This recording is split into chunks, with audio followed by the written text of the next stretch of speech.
My name is Errol Stevens, former international player and reggae boy, and you're watching Elite Sports TV, Ryan, LFC. Don't forget to like, share, and subscribe to stay up to date to get the latest content on the Reggae Boyz football. Bless.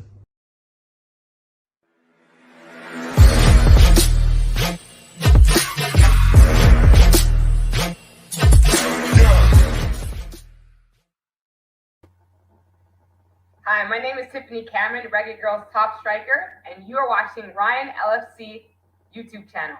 Don't forget to like, share, and subscribe. Okay.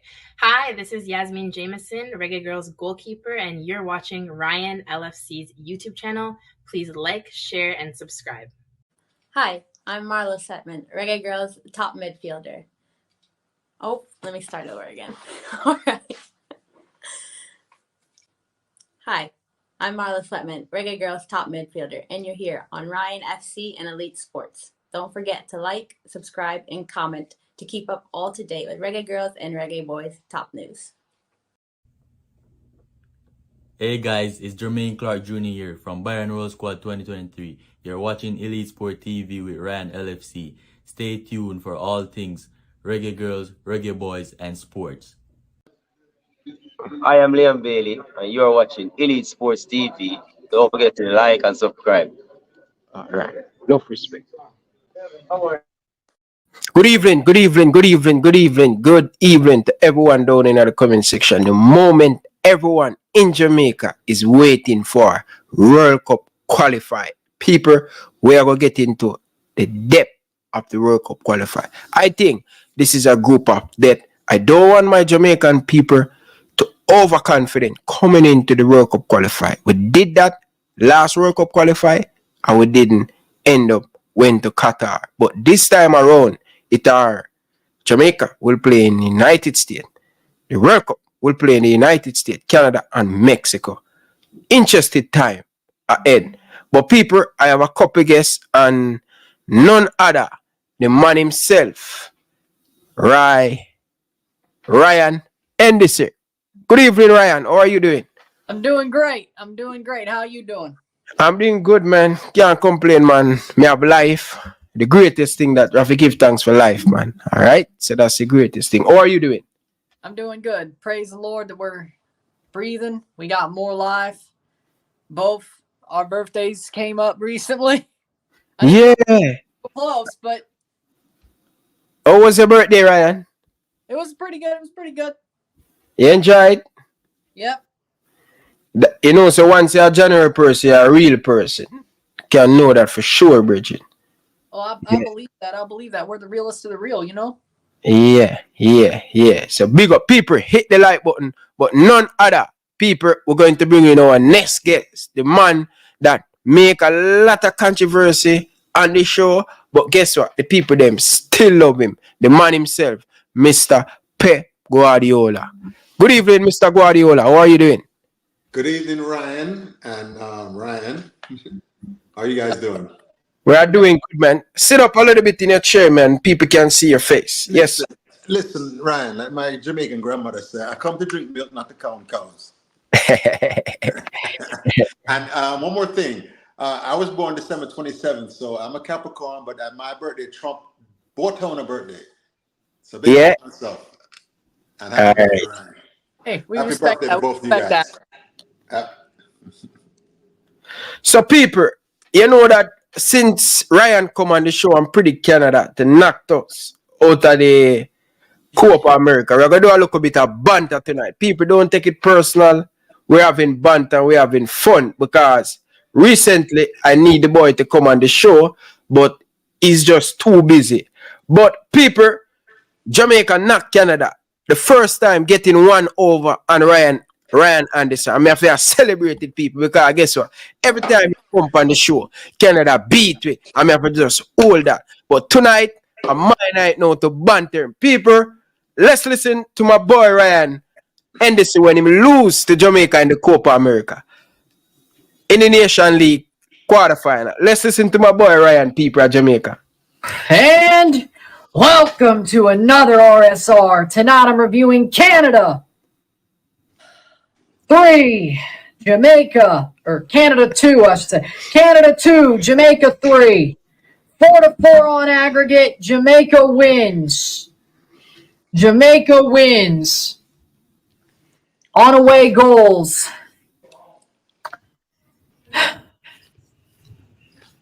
Wow. I can't believe this, man. Canada dominated the first half. Second half, they weren't too bad, but they got 2 pickpockets, 2 goals off defense being pickpocketed. Kone one time, one close to the goal. The second time, Borjan blew it, couldn't save those, and then a penalty. I know. 25th minute. Alphonso Davies scores in the 25th minute. Canada dominating up to this point, having chances every 3 or 4 minutes. Ball played in. Alphonso Davies shoots it off of Andre Blake. It loops into the net, crosses the line. It's 1-0, 3-1 on aggregate. That's the way we go into halftime, where it should have been 3-0 Canada, and this game should have been over at 45 minutes. But no, it's 1-0 at the half, 3-1 on aggregate. You hate to see it.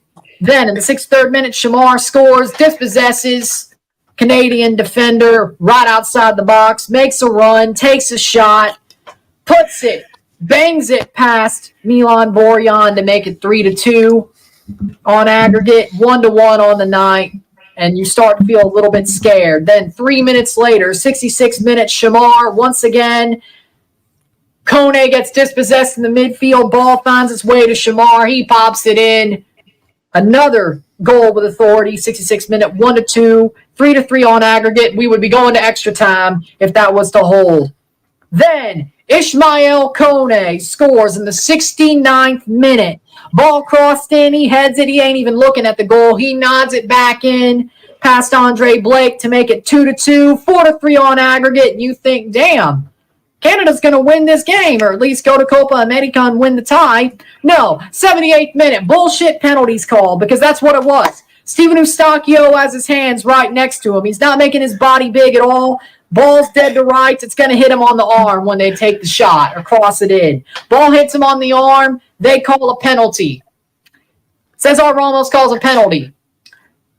Body wasn't any bigger.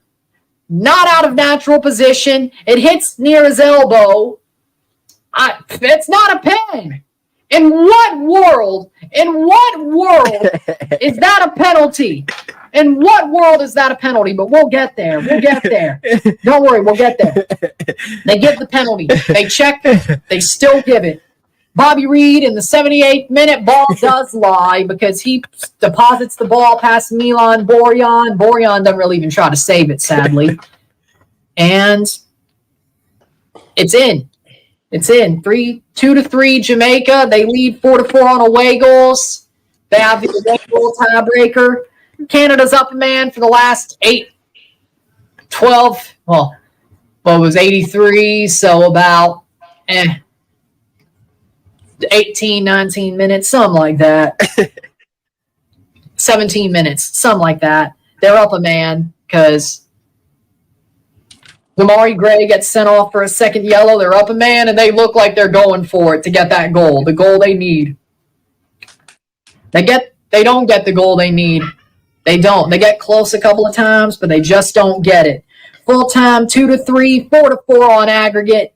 Jamaica wins on away goals. Jamaica going to Copa America. Canada to the repechaje to face either Trinidad and Tobago if Mexico do so come back, or Costa Rica if Mexico loses this tie. We're watching to see. But Canada has to play the repechaje in March. They have to win a one-legged tie. Canada they still have a chance to get to the Copa America as a repechaje winner, but they should have won this tie. They should have been in the Nations League finals too. But they got screwed over twice in this tie. Twice. 2 of the goals that put Jamaica through were screw jobs. 2. You get that, right? 4-4 on away goal for Jamaica. Stats are as follows: 17 shots to 8, 7 shots on goal to 5, 59% possession to 41% possession, 498 passes to 350, 85% pass accuracy to 77, 4 fouls to 12, 7 offside to 1, 0 yellow cards to 2, 0 red cards to 1, 4 corners to 2. First off, here's the man of the match. It's not Shamar. No, it is Cesar Ramos, the referee. He is the man of the match. He gave Jamaica the win. And you could say, but Shamar scored the 2 goals, and Jamaica dispossessed Canada twice, and Shamar dispossessed him once. He's the man of the match. We don't give that penalty given. We win on aggregate because of the Kone goal. That penalty decided it all. And hell, the red card kind of seemed a little bit like a give-back call. We couldn't make nothing out of it. But that penalty was complete bullshit. Anybody could see. Hands were in the silhouette. Natural position on Eustachio. How the hell is that a handball? And it's his elbow. That was close to not even being in the realm of a handball. Jano people, Jano, flashback moment, man.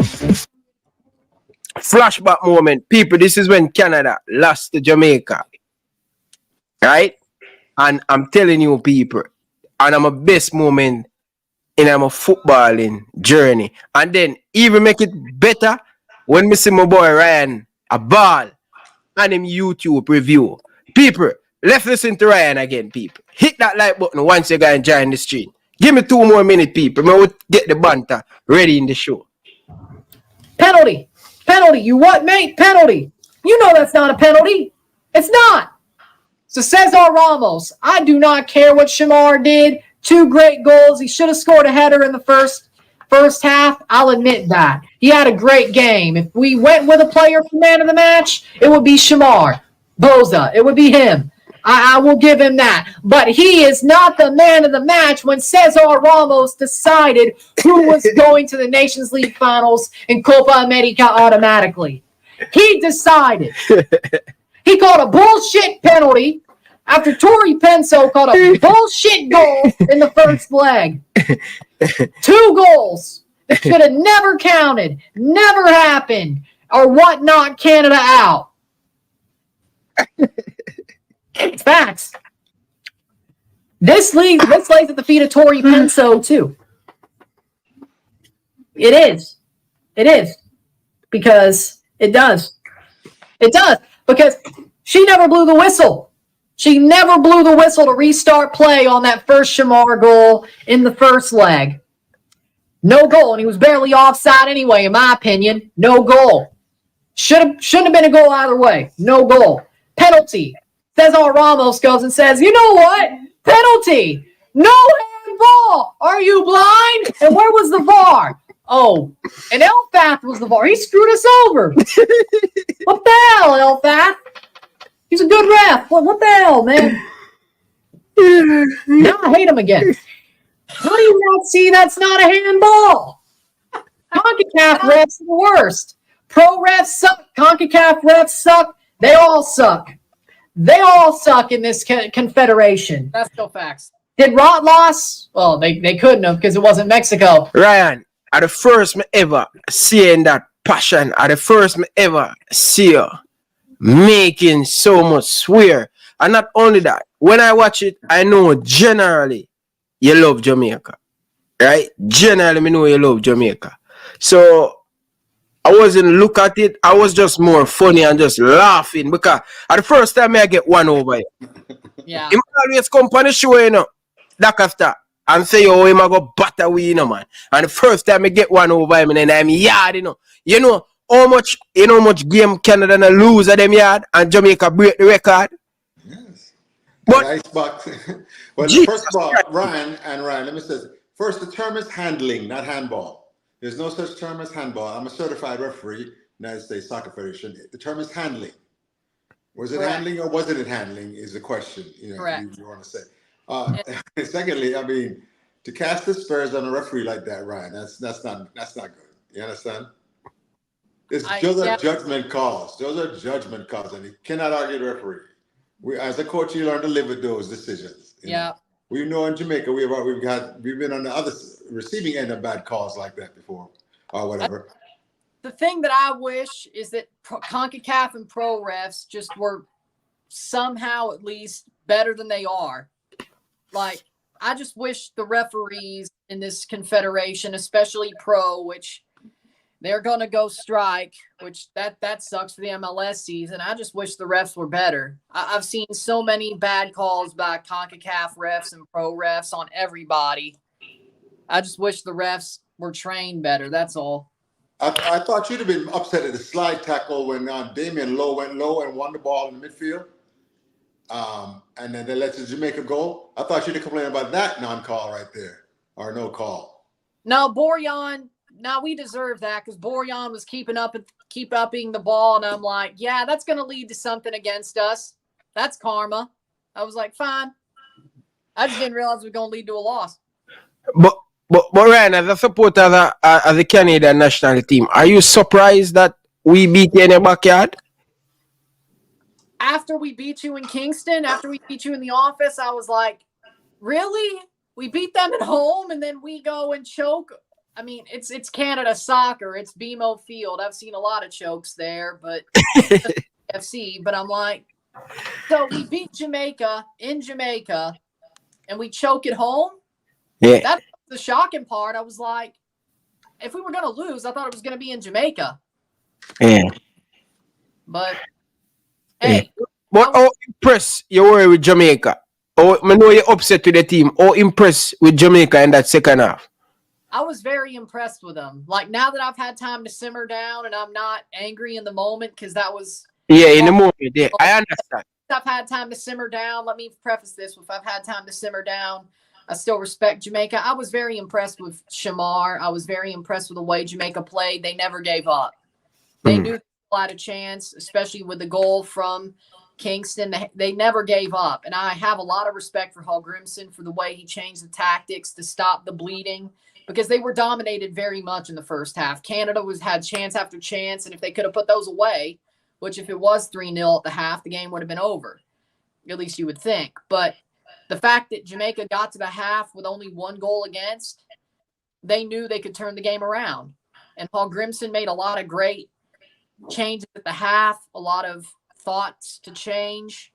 And Shamar scored 2 great goals, and everything smiled down on Jamaica in the second half. They played their best half I've probably ever seen them play. When the chips were down, they wanted it more. Simple as.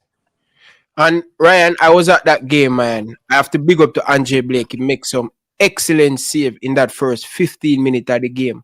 I think Andre Blake have an excellent game. Damian Lowe, I know you watch Damian Lowe mostly in the MLS, because I know he's an MLS man. Yes. What do you think about Damian Lowe in the CDM position? I think he's a better center back. I got to say, I think he's a better center back. I think CDM, it's a risky proposition. I think he's definitely a very active center defensive mid. It can work at times, but I think he's better as a center back because you can kind of get away with a bit more at center back with the toughness and the way they play. With the way he plays, you can get away with it a bit more at center back. I think in center defensive mid, you're playing with fire a little bit with the way he plays, I think. Yeah. And I think he's a better center back. He's a better general at the back than having to be pushed up. But if that's what they need to do, I think he could do it in a pinch, just like he did in the Canada game. So in the end, he can play there, but me worry about Nana. I would love to see him play there, but I'm kind of a little concerned the way I love to bite in that midfield. And that's how I play midfield. You know, I'm very aggressive inside the midfield. Yeah. Play with a lot of emotional in the midfield too. And Damian Lowe play like that. So hopefully we'll see going forward. But people, we have 150 of you guys in the chat. People, please, may I beg you, stop what you're doing and hit the like button. We're going to go through the group them. Are we going to break down the group them? Are we going to give our prediction for the group them? So stop what you're doing. Hit the like button. All right? Please hit the like button. Coach DaCosta. Yes. But before I come to you, Ryan, when you look at this Jamaican team, after beating Canada, what do you think that will do for the Jamaican national team? I think it's going to build the team into a better position. I think it shows players that have a chance to turn over and join the Jamaican national team as a dual national, that they finally have found that right mix of players and coaching to where they can win things, whether it is a Copa America, they could fight in that tournament, whether it's winning a Gold Cup and getting to the World Cup. There's a lot of things that this team can do now that they've gotten there. They've proven that they're not just hype. They have proven that, because the Gold Cup, of course, the way that ended, you were like, yeah, there was some good moments in that tournament, but they could still just be hype. And then Hall Grimson rallied them around and said, we got to get this done. They got through the group phase pretty easily. They played Canada, and they showed that they could fight back to get to a tournament like the Copa America. Now the next step is to compete in the Copa America very well and show that they could compete on a bigger than CONCACAF stage, which I think they could do. I think they could get out of the group at Copa America. And if they do that, that shows that Jamaica is on the right track to compete, to lead CONCACAF, not just compete, because America, they rehired Berhalter. Jamaica could beat America. Mexico, the way they are with Jimmy Lozano, depending if Jimmy Lozano doesn't get his way and he walks out, Jamaica could get up there as well. Canada is in a lot of trouble. Jamaica could be the best team in CONCACAF if things fall their way. They legitimately could. If things fall their way and they keep playing the way they are, they keep Hall Grimson, they keep building, and they know they could be the best team in CONCACAF. They really could be. Yeah. And that's what because of this helps them build that plan forward. Now, of course, the Federation could still screw it up, but I think Hall Grimson is sort of like a John Herdman in the way that he can carry the national team forward without having to worry about the Federation's problems, so to speak. So, Ryan, after losing that game to Jamaica, what are the people in Canada? What are the people online? What is the latest with the Canadian national team? Because no Copa America, you still have a chance to play against Trinidad. What are the atmosphere with that result? It's a long 2 months ago. It's a long time, long last for you guys. What is the latest? When you guys going to get a new coach? What is the situation with Canada right now? Well, Mauro Biello is still going to be the coach for the Trinidad game and the Repechaje, which, knowing how Trinidad plays, I really don't like that. I don't like that Biello's still going to be the coach because the new general secretary was supposed to be Walker, left the post due to medical concerns, familial concerns, left the post. And now they have to find a new general secretary before they hire a head coach. So Biello's at least the manager. Is it the general secretary hire the head coach? General secretary is higher than the head coach, yes. Yeah. They have to find the general secretary first before they hire the new manager. And so tell me, is the general secretary is important to hire head coach? Is that the general secretary job? Yes. Wow. You want Dennis Strong? No. No. Yeah, joker. When it comes to Canadian football, Canadian soccer, Biello's still the manager going into Trinidad. Lost their new general secretary. And for me, it just doesn't seem like the vibe is good going into the Repechaje. It's like win or it's over. It's win or the good times are over. Even though we have a home World Cup, I think we all see the train wreck coming. Yeah. They can't get to Copa. But it seems like Jamaica nailing at the cuff and just putting down in the whole right. Well, I mean, Trinidad still got to hammer it in.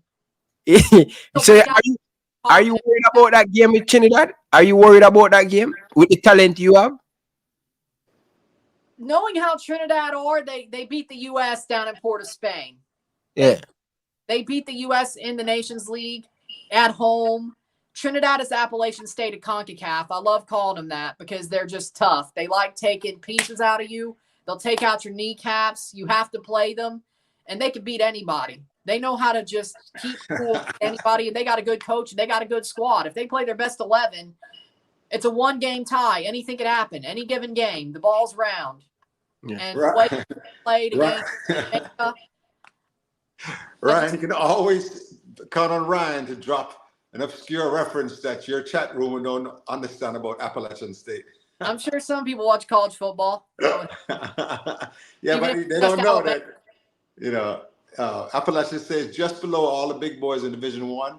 Before it was Division 1A, now it's the sub, you know, whatever, championship division. And they always get up and be always the ones to pull the upset against the big giants. I think one year they beat Michigan. I mean, Michigan just won the national championship. And one year they came up and beat them. So Appalachia are giant killers if there ever was one. Exactly. So, But right. Go ahead, Ryan.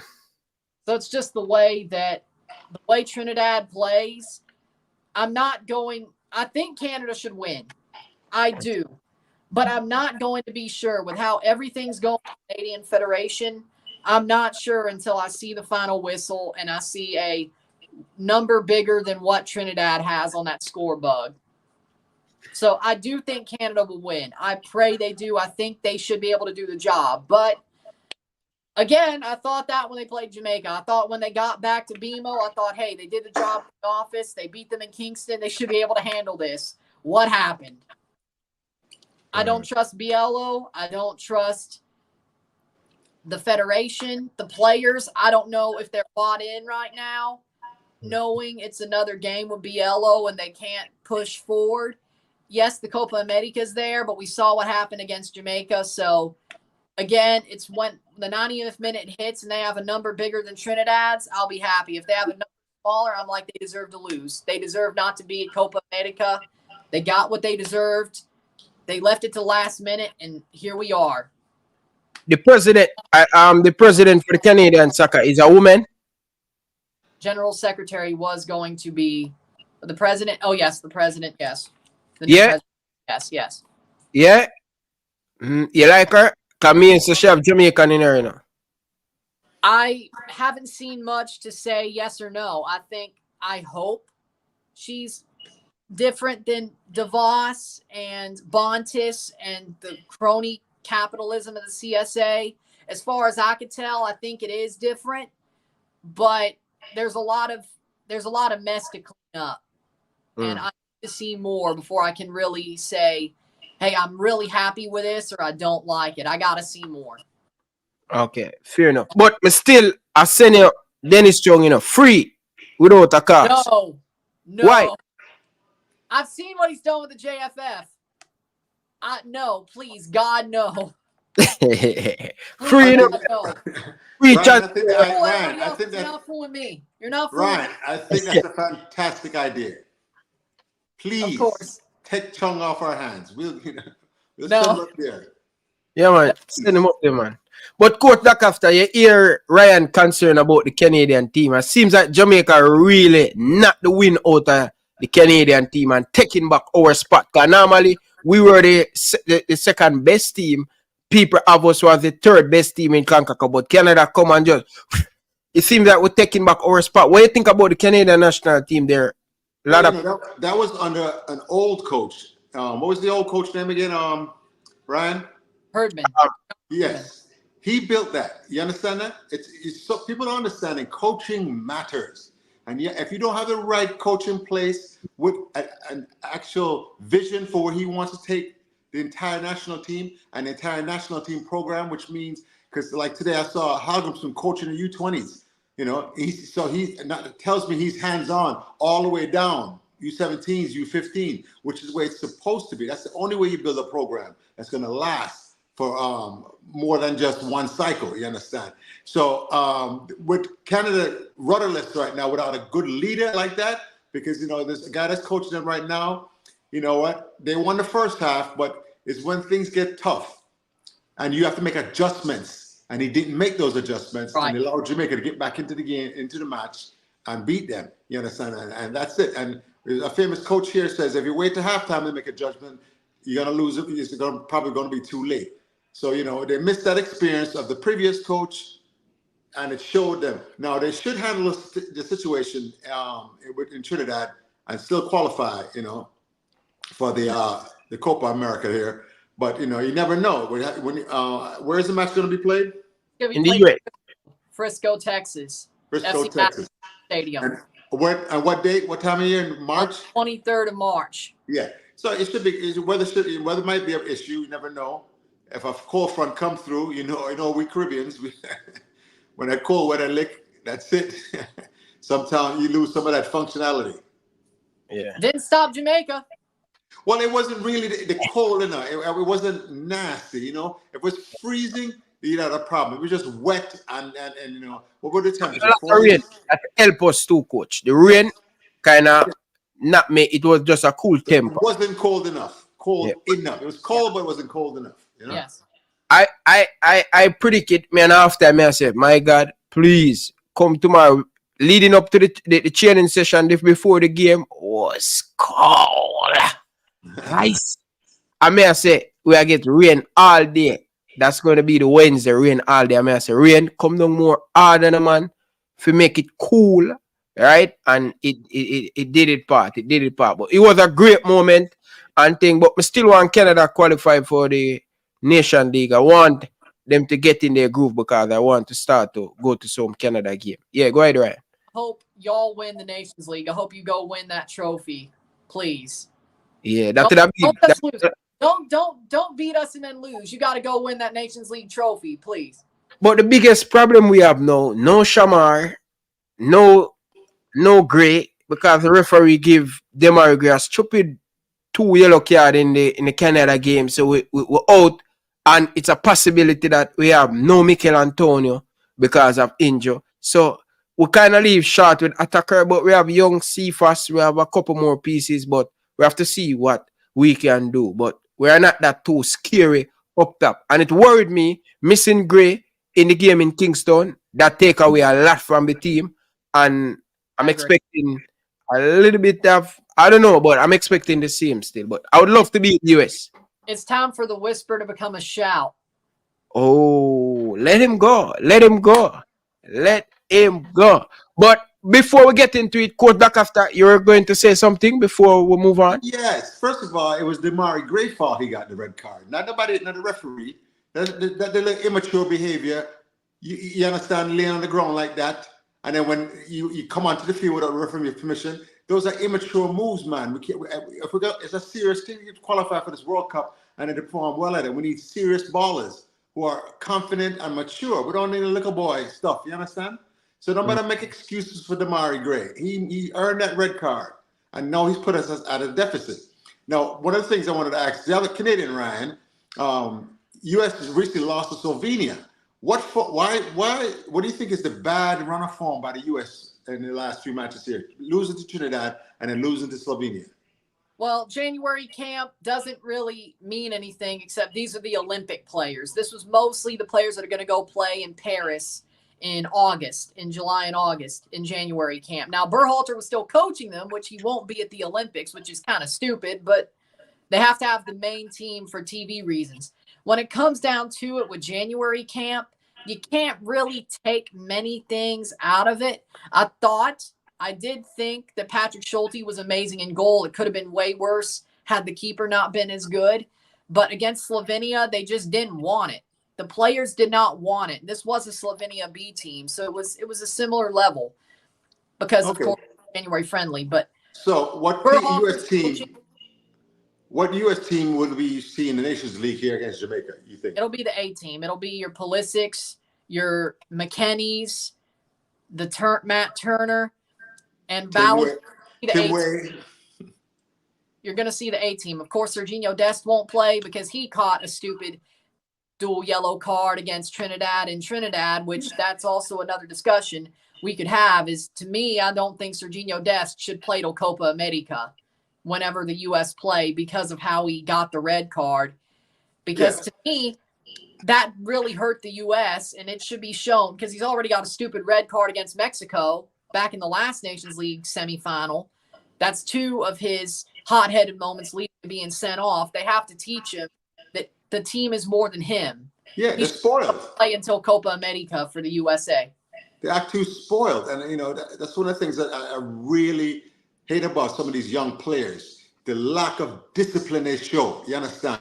Yes. The spoiled behavior and entitlement that they're coming with and things, Like I said, I was watching the U20s again today. I don't want to go off the topic and jumping ahead of your show here. But I mean, I've seen some concerning things, man. And then I see some people want Whisper to be on his U20 team. And I say, no, Whisper's over there in Chelsea, which is trying to make that team, which is the hardest thing the young man has ever done. He needs to focus on that first. You understand that? This U20 thing is not as important as that. Building our future leader for Jamaica national team. Whisper, you understand? Make him focus on Chelsea and have no distractions and go on and make everybody proud. All right, coach, we're going to get into that. We're going to talk a little bit about that, people. But people, just to let the fans know, me see the numbers are built up and the conversation is sweet, but me have a child. I am going to try out for a team and I'm playing defensive midfield. So, Coach Grimson, if you're out there and you're looking for a defensive midfield, you're no longer looking for a defensive midfield. I have a Jamaican passport and I can travel. So, guess what? I am here as a CDM. Just give me a call. I'm ready. I'm fit. I'm in condition to up and down, to be that dominant, creative, defensive player inside the midfield. So I'm here, Coach Grimson. So you don't need to get another and thing. Hey, if Andre gets hurt. No, I'm speaking. He wants number 6. He want to be number 6, Mr. Ryan. Yeah. I'm just saying, want to be he the wants 6. to play keeper. I'm just saying, if there was a red card. Listen, let me tell you something. You know the term hoop dreams? Them hoop dreams is hard to give up, the football dreams, even worse. Some of them banya, them 40 say, Mr. can't play now. Football is life. I understand. Yo, I'm ready, brother. Coach Dacaster, I'm ready. Believe it. I'll put you in.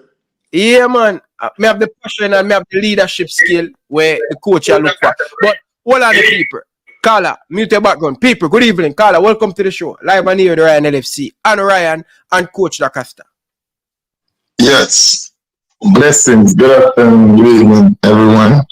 I have a legitimate concern about the Jamaican program. I think I'm kind of disappointed with how they did with the women team and they got rid of that whole full team.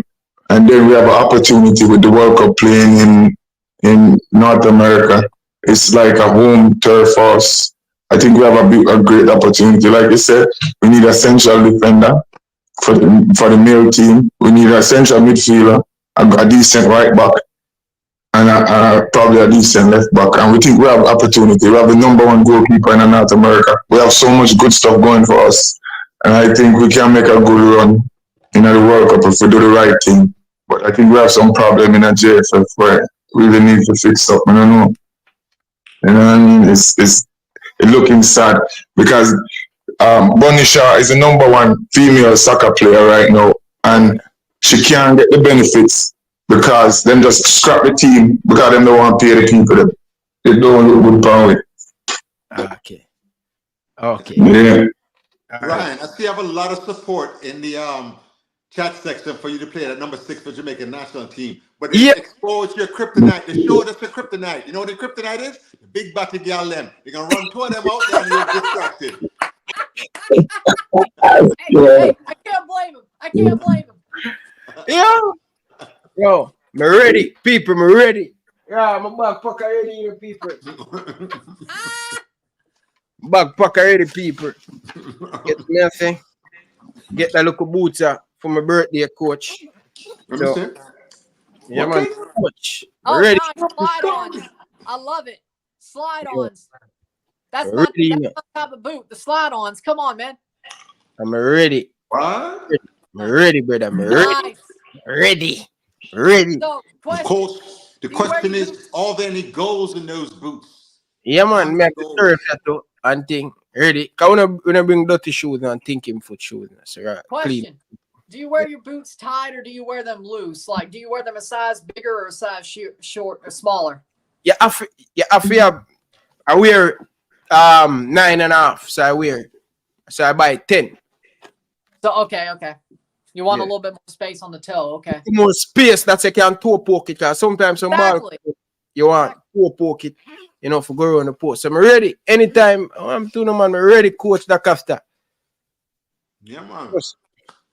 Yeah. But anyway, so people, hit that like button. Big up to Georgia Girl and the whole family over Atlanta who have the show locked everywhere. And think Coach Dakafta, Georgia Girl, someone that you know and that family in Atlanta. You coach them son. So they want to connect with you. So we'll make it happen tonight. All right, Coach Dakafta. Coach, big up yourself. People, hit the like button. But people, we're going to talk about the World Cup qualified games now. And we're going to the man going to educate the massive tonight. So good evening, Ryan. Go ahead. It's over to you now. All right. So, of course, we had the World Cup qualifiers draw for CONCACAF earlier this morning. And I knew when it happened, I knew Ryan LFC would call me on to talk about this, slack a little bit on my channel. I knew I'd talk about it somewhere. So here we are. So first off, it's going to start with the two play-in games in March. We have a two-legged tie between British Virgin Islands and the U.S. Virgin Islands. Also, Turks and Caicos versus Anguilla will start the qualifiers, and the winners of those two ties will go into the group stage with all the rest of the teams in CONCACAF besides USA, Canada, and Mexico. Everybody has to play at least 2 rounds to get into the World Cup. Of course, there will be groups of 5. The top 2 teams in each group will get to the next round, which is 3 groups of 4. The top team in each group in round 3 will go to the World Cup automatically, and the top 2 second-place teams will go to the Intercontinental Playoff to play for spots in the World Cup, which theoretically CONCACAF can have 8 spots in the 2026 FIFA World Cup. And that's what I hope we're all praying for. I hope we're all praying for 8 CONCACAF teams in the World Cup in 2026. Would make it all awesome for us, but very likely it'll be 6 or 7. And that'll be exactly where we are going for it. Jamaica is sitting in Group E with Dominica, the Dominican Republic, Guatemala, and the winner of British Virgin Islands versus the USVI, which it looks like, if you looked at the Nations League results from Group League C, British Virgin Islands have the favorite tie. We will start with Jamaica's group, of course, because this is a Jamaican channel and there's nothing to talk about the big 3. So we will start with Group E when it comes to it. Jamaica and Guatemala, of course, look like the favorites here in this group against Dominica, Dominican Republic, and the British Virgin Islands, or the USVI. Jamaica and Guatemala, 2 great teams right now. Guatemala building something, Jamaica building a project. Jamaica slightly ahead of Guatemala and Luis Fernando 10. But it should be a very interesting group during the group stage, which will be played in the next 2 Junes, June 2024 and June 2025. Again, the top 2 teams will get to round 3 to be in the final round of qualifying. But the next 2 Junes will be when Jamaica plays these World Cup qualifier games. They will play in June. Ryan, I wanted to ask you, explain to the folks, you just explained half of it right there.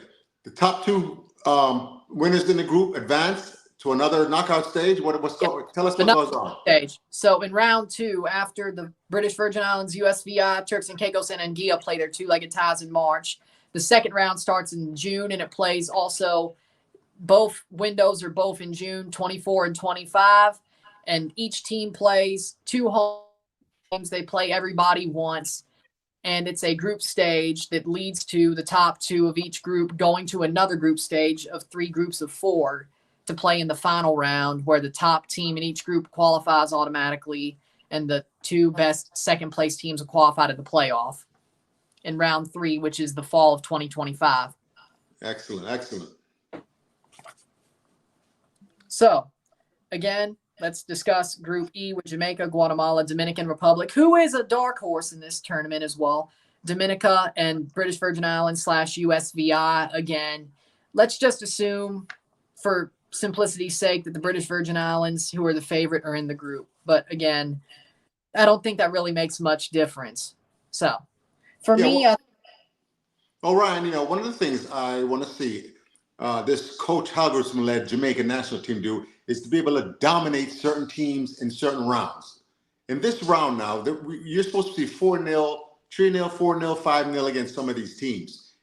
That shows that Jamaica has a system that's working, and a lot of times, a lot of national when you have your nation's team, the World Cup teams, a lot of players, your regular top players don't want to come for these early rounds. But sometimes you go into some of the most beautiful islands in the world for these qualifiers for 4 days and things. So I don't see a lot of resistance when you have to go to a beautiful Caribbean island for a World Cup qualifier, which can double as a vacation and things like that. So I fully expect by that time Jamaica to be in full strength and then just really beat some of these teams. Of course, Honduras. What they're playing? Guatemala. Guatemala. Yeah, Guatemala is they're all ancient rivals, so they'll give us a game, but we should be able to dominate a Honduras 2-0 also if Jamaica's on track. That will show everybody Jamaica's on track and on path to being that dominant power. Because a lot of people are scared of Jamaica, because we have some of the best players in the world to draw from. The thing is that we play like an all-star team, in which we don't play as a team. So we allow teams like these lesser teams in the Caribbean to hang with us and play with us because we just don't have that dominant system that the whole team plays, 12 months out of the year.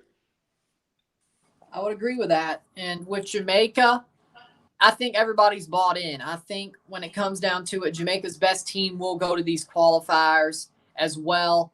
Of course, with Copa America, that means the 2 qualifiers will be played at the start of June from the 1st to the 19th. For these Jamaican games, but I think they'll still bring in their best team for that, and they'll have to add those games on to their schedule this year.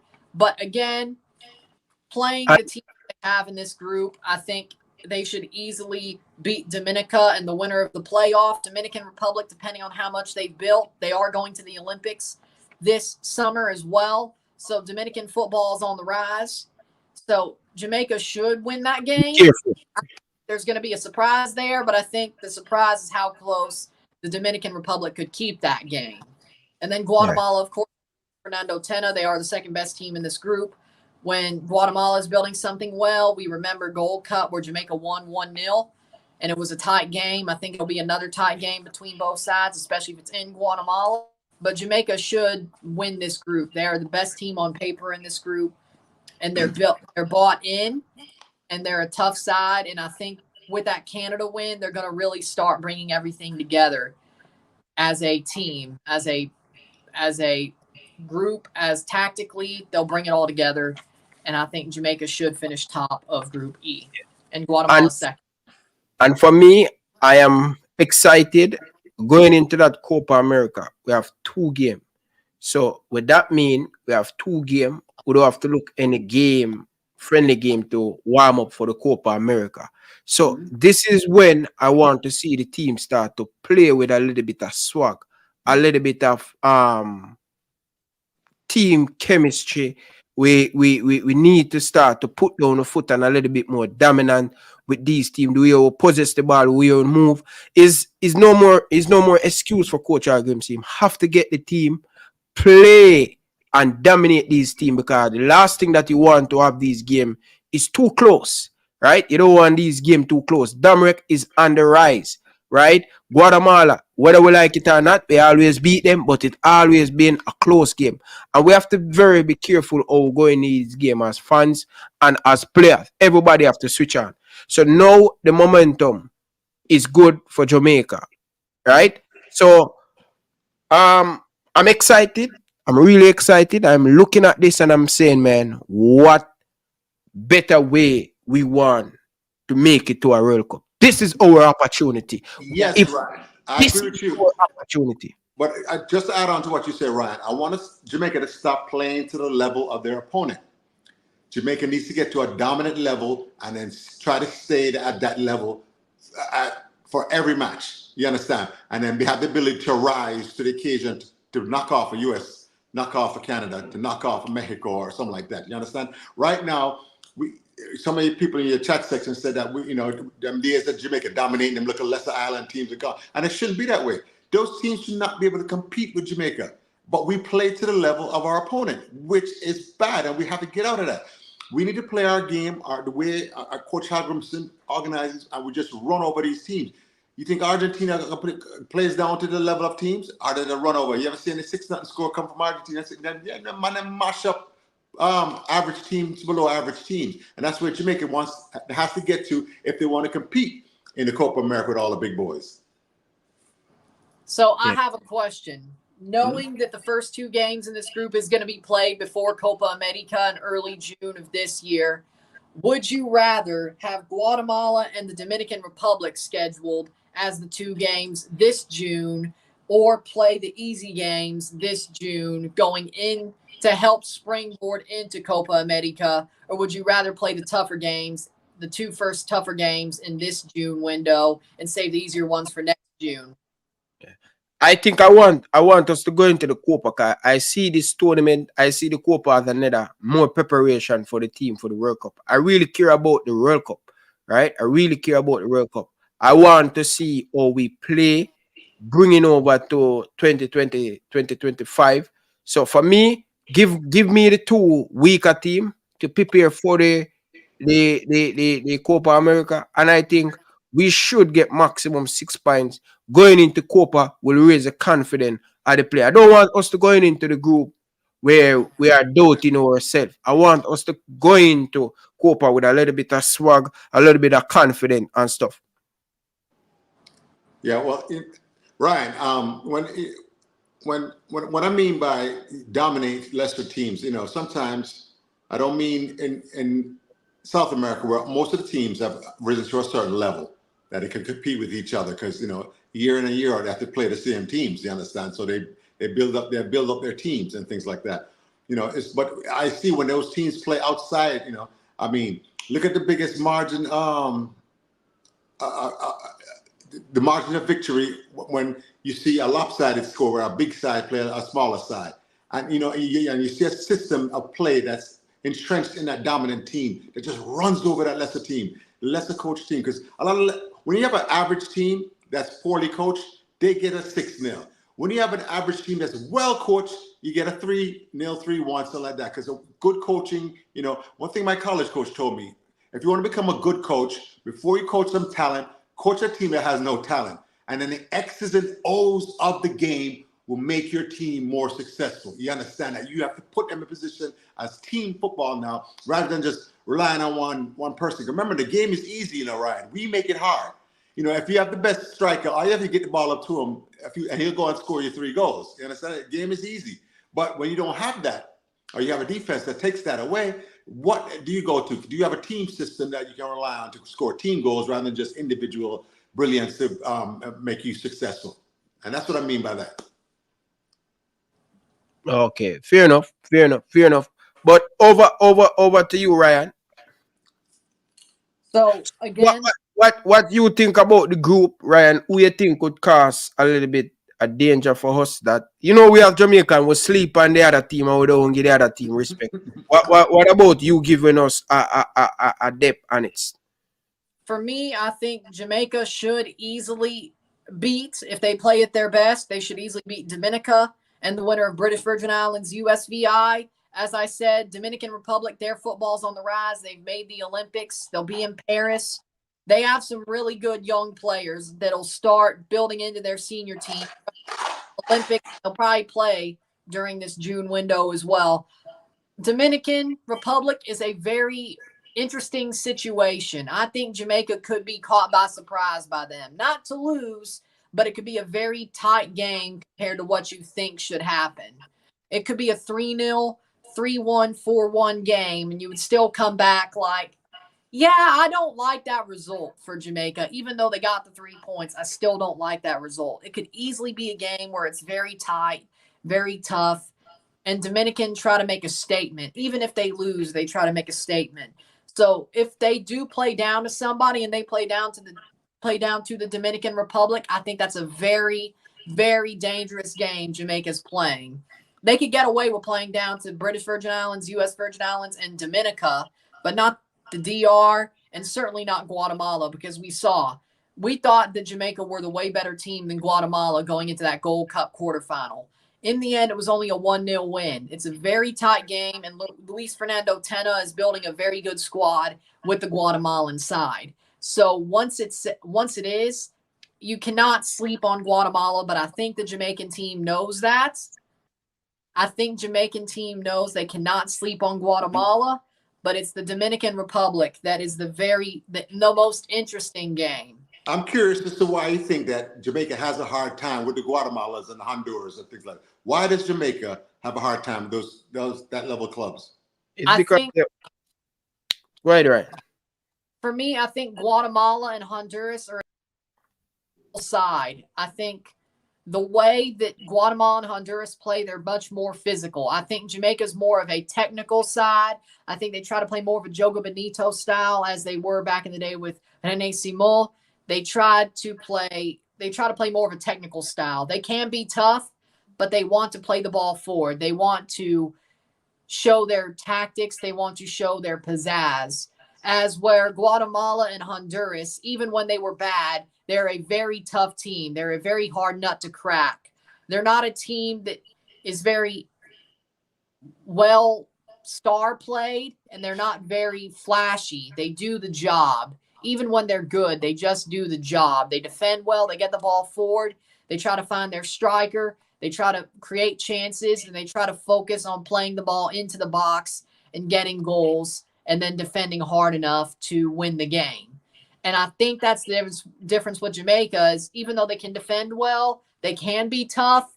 I think you have to push Jamaica to being tough. I think they focus on trying to outwork or out-style the other team before out-toughing the other team. And I think once they realize that, they have to be like, damn, it's the 30th minute and we don't have any goals and they're just pushing us around the park. We have to get tougher. And by the time the game goes, that really hurts their chances to win because they got to find that goal and you have 60 minutes instead of 90 and you got to get tough and that takes away some time to find that goal. So again, I think it's just the fact that teams like Guatemala and Honduras are tougher and they're not as pizzazz built and Jogo Bonito built. That's not where their priorities lie. It's about the toughness of the team and the defensive solidity and rigidity of the side. Your thoughts, Ryan? I think Guatemala, the way the style of football, they play similar to Mexico and they play similar to Panama. The way they possess the ball, the way they jog it from one side to another side. But one of the things that over the years is because they possess the ball and they move the ball very well, but they don't have that killer instinct up top across the pitch. But they're more like a team.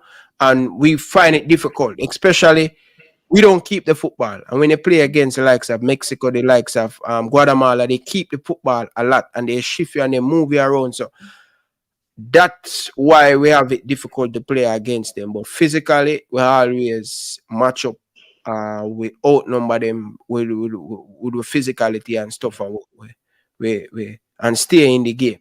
Yeah, because one of the things is Jamaica never plays to their strength when I see Jamaica play these teams, which is speed, quickness, physicality, size, and toughness. Jamaica never plays to their strength. Jamaica always do the worst thing in the world that Jamaican side can do is stop the ball on the pitch and take tackles. Instead of having a free-flowing style that uses that quickness and speed and has a plan to send somebody in, which is first tiki-taka, then sending through balls and balls over the top or coming through the middle of things like that. Jamaica never has that, you understand? We always stop the ball, which is the worst thing a team that has speed and quickness over another team can do, because they want you to do that so they can rally defenders behind the ball and outnumber you defensively and take the ball from you and take away the passing lanes and take away space and things like that. But if Jamaica was to play quickly and the ball go to the midfield and the midfielder not take 10 touches, and midfielder 1 or 2 touches and just get the balls to the wing or the strikers and overlap and add to the attack. And next thing you know, you're coming at them in waves. They can't handle you. There's too much speed, athleticism, quickness coming at you right there. But what did Jamaica do? We stop it. And we take the ball in the midfield, we spin around, wing, then we go to the wing, and the man spin on the ball and pick 5, 10, 6 touches. And it just slows the game down.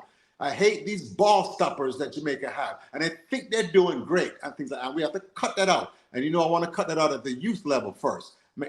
Save that individual brilliance when you're dribbling on a man, 1v1 on a defender, going at goal or something like that, creating space, or you're breaking a line in that midfield, and next thing you know, you're creating chances for your teammates and things like that. So that's why I think Jamaica, when we say they play to the level of their opponents, they play down a man that's not as physically talented, fast, or whatever. Because the amount of Jamaicans in the English Premier League, which is the top league in the world, a lot of people will say, right?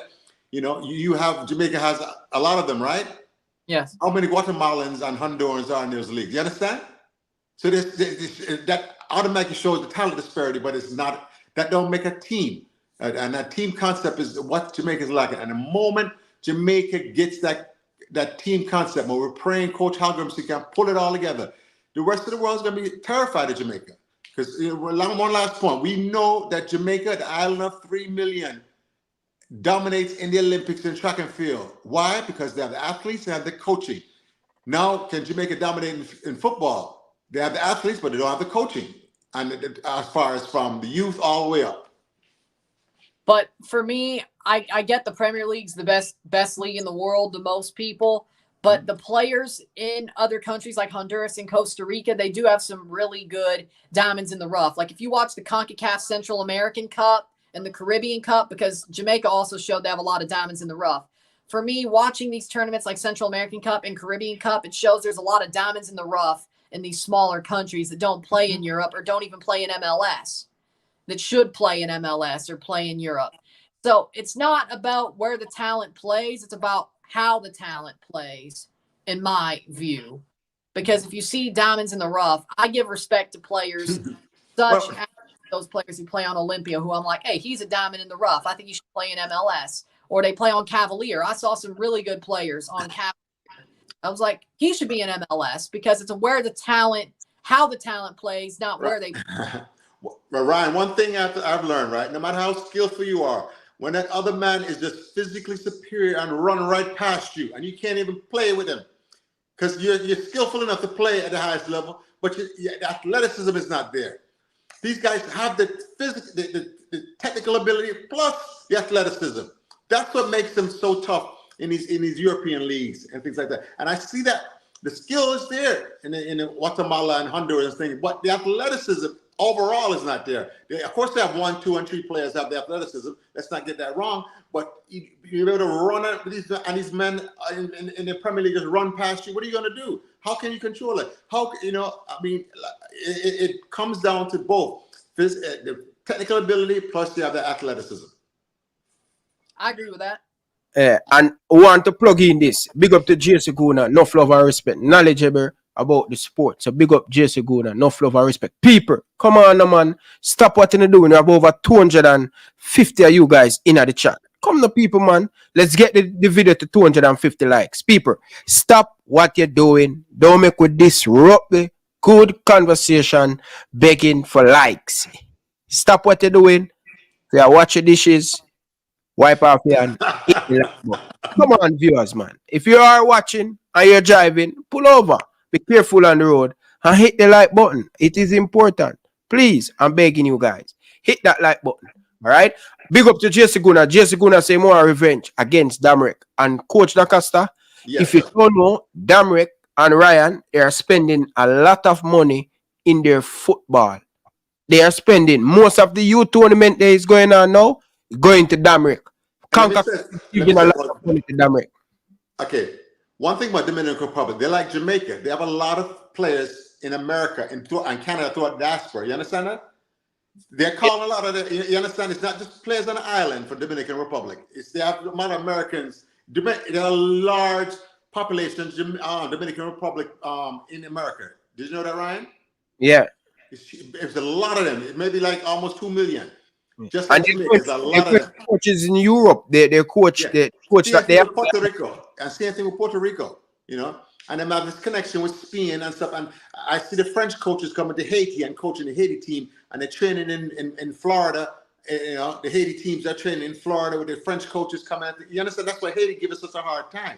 They're getting the expert coaching because Haiti, Dominican Republic, they have the one ingredient they need. They have the athletes. They have the players, they just need advanced level coaching, which comes to me, Ryan, I remember we texted earlier today, and I said, did you watch the training session that they posted online about against Trinidad, before the Trinidad game today at U20? And did you watch any of the U20 Jamaica versus Trinidad today? Yeah. Did you watch any of that match? No, I didn't watch it. I didn't watch it. Yeah, I was able to watch a lot of it. I was able to watch a lot of it. Well, but more important, I was able to watch the training session that happened. I think yesterday there was a training session. No, that was a senior team. But I wanted to give you a thought. It wasn't a senior team. It was the they were in Trinidad. It was what's the name? Military Gunner TV or something like that. No, man. Which one? I think most of the training session where you see is a senior team. Yeah, I know the senior players, right? These are the U20s. Right? Okay, U20. Okay. If you look on YouTube, you'll see it. It's a but unless I'm wrong, but I was watching a training session, and guess who was doing most of the training? It had a short, dark-skinned fellow training, but Coach Halgrimson was actually in the middle of them doing a lot of coaching. Yeah, but that is what I tell you. Say that's a senior team. It's Al Grimsley. Right. It's the U20 team that's in Trinidad right now. But Al Grimsley is not in Trinidad. Is that so? So is that different video I was watching? It's probably Al Grimsley assistant coach, but the video where I watch is a senior team in Jamaica. Okay. I just didn't recognize any because we're not the big players, so I didn't recognize too many of the players. Yeah. But anyway. Ryan, you know about the Concacaf Champions League, the Champions Cup. Is Cavaliers having a chance to advance? They're playing FC Cincinnati. FC Cincinnati won the Supporters Shield. They did blow the Eastern Conference Championship game. But for me, Cincinnati made their defense better. Even though they lost Brandon Vasquez, they made their defense better. And Matt Miazga will be able to play in Champions Cup. He's only suspended during MLS play due to the red card during the playoff. For me, I think Cincinnati is just the better team. I like what Cavalier has. They have very athletic players. They have some very athletic players. They have some talented players like Thomas. But again, the best you could hope for is Cavalier gets a draw down in Jamaica. And then when they go to Cincinnati, it's probably not going to end well. I would love to see Cavalier do better. I would love to see Cavalier be one of those teams who got close to an upset, but I just don't see it. Yeah. So people, and again, do not sleep on Damerick. A lot of things is going on at Damerick. And Coach Lacosta, they are getting UEFA coach coming and coach. This is why they qualify. They knocked us out in the under 20. So a team that going to go to the Olympic, they're going to have a lot of building to do and stuff. Don't underestimate them. All right. Yeah. But yeah. Big up to everybody down in the comment section. I really do appreciate all of you guys down in the comment section. People, don't remember the super chat feature is working. And not only that, people, I want the people then becomes a member of the channel. People, hit the giant member. It's $1. If you are in the United States, it's $1, almost $2. So depends. Join the member.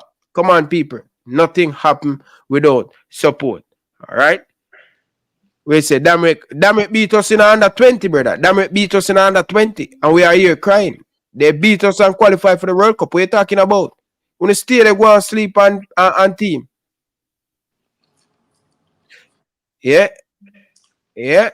But anyway, over to you, Ryan. All right. So, are we discussing the other groups? Yeah. Okay, briefly, we'll go on. we don't bore everybody. Yeah. You want to brief through, we have some couple more Jamaican thing we want to go to. Just brief through it, and for those who are watching, can get the understanding. Yeah. So for Group A, there's Antigua and Barbuda, Bermuda, Cayman Islands, Cuba, and Honduras. Of course, Cuba and Honduras are the two favorites to go through in this group. Cuba, who have been okay, but they should beat these three teams. And Honduras, who are really growing under Rueda. They've played some really good football, almost beat Mexico. They should be able to get out of top the group, not just get out of it. Should be an interesting group. Group B, we got Bahamas, Costa Rica, Grenada, St. Kitts and Nevis, and Trinidad and Tobago in Group B. Of course, Costa Rica and Trinidad are the two favorites here. St. Kitts and Grenada could have something to say about that. I think this is a pretty even group besides the Bahamas. I would say it's probably one of the two groups of death. Group B and Group E, for me, are the most interesting groups. Group C has Aruba, Barbados, Curacao, Haiti, and St. Lucia. Curacao and Haiti, of course, the favorites there. Pretty easy group. Group D, Belize, Guyana, Montserrat, Nicaragua, and Panama. Panama, of course, the favorite there. We have Group E, of course, as we were talking about, Dominican Republic, Guatemala, Jamaica, British Virgin Islands, and U.S. Virgin Islands winner. And then finally, Group F, we have El Salvador, Puerto Rico, St. Vincent and the Grenadines, Suriname, and the winner of Turks and Caicos, Anguilla, which is going to be a very messy match. I will say so much on those two legs. El Salvador and Suriname and Puerto Rico look like they're the favorites in Group F. El Salvador should win it, even though they're in a very horrible moment right now. But Puerto Rico and Suriname, of course, in that group as well. Yeah. What do you guys think about all the group? Do you guys expect to see all the group favorite to come out on top? What say you, Ryan? For me, I think Group A, Cuba, Honduras. I think Trinidad, Costa Rica, Trinidad, and St. Kitts and Grenada. Group B, I think Trinidad wins the group. But Costa Rica, they have not refreshed their side. They still have not rebuilt. They still have not reloaded. St. Kitts had a really good Gold Cup run getting into the tournament. I have a feeling that St. Kitts could easily, or Grenada could easily knock out Costa Rica from this group. I wouldn't be shocked if that happens. With the way St. Kitts and Grenada are building and Costa Rica is going down, there's too much evenness in Group B. I think Costa Rica could be eliminated in round 2, even though they're a favorite here. Group C, Curacao and Haiti, they should get through. Group D, favorites, Panama should top group. I don't see anything different. Group D, Guatemala, Jamaica in Group E, and Group F, El Salvador tops it. And I think Suriname gets second. So I think every favorite gets through except for Group B. I think Costa Rica is in the most danger of any favorite. Yeah, Ryan, we know that upsets always happen in these tournaments. A team is on really good form, and they get certain results on teams that are on bad form. Ryan just alluded to Costa Rica on the decline, and then teams more like I would say Haiti and on uptick.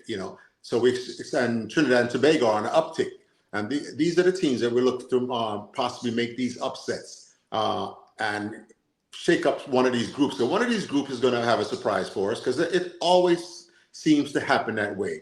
But most of 90% of your big teams, Jamaica, Guatemala, Honduras, Panama, they're going to make it through. But like I said, Costa Rica is on upset alert.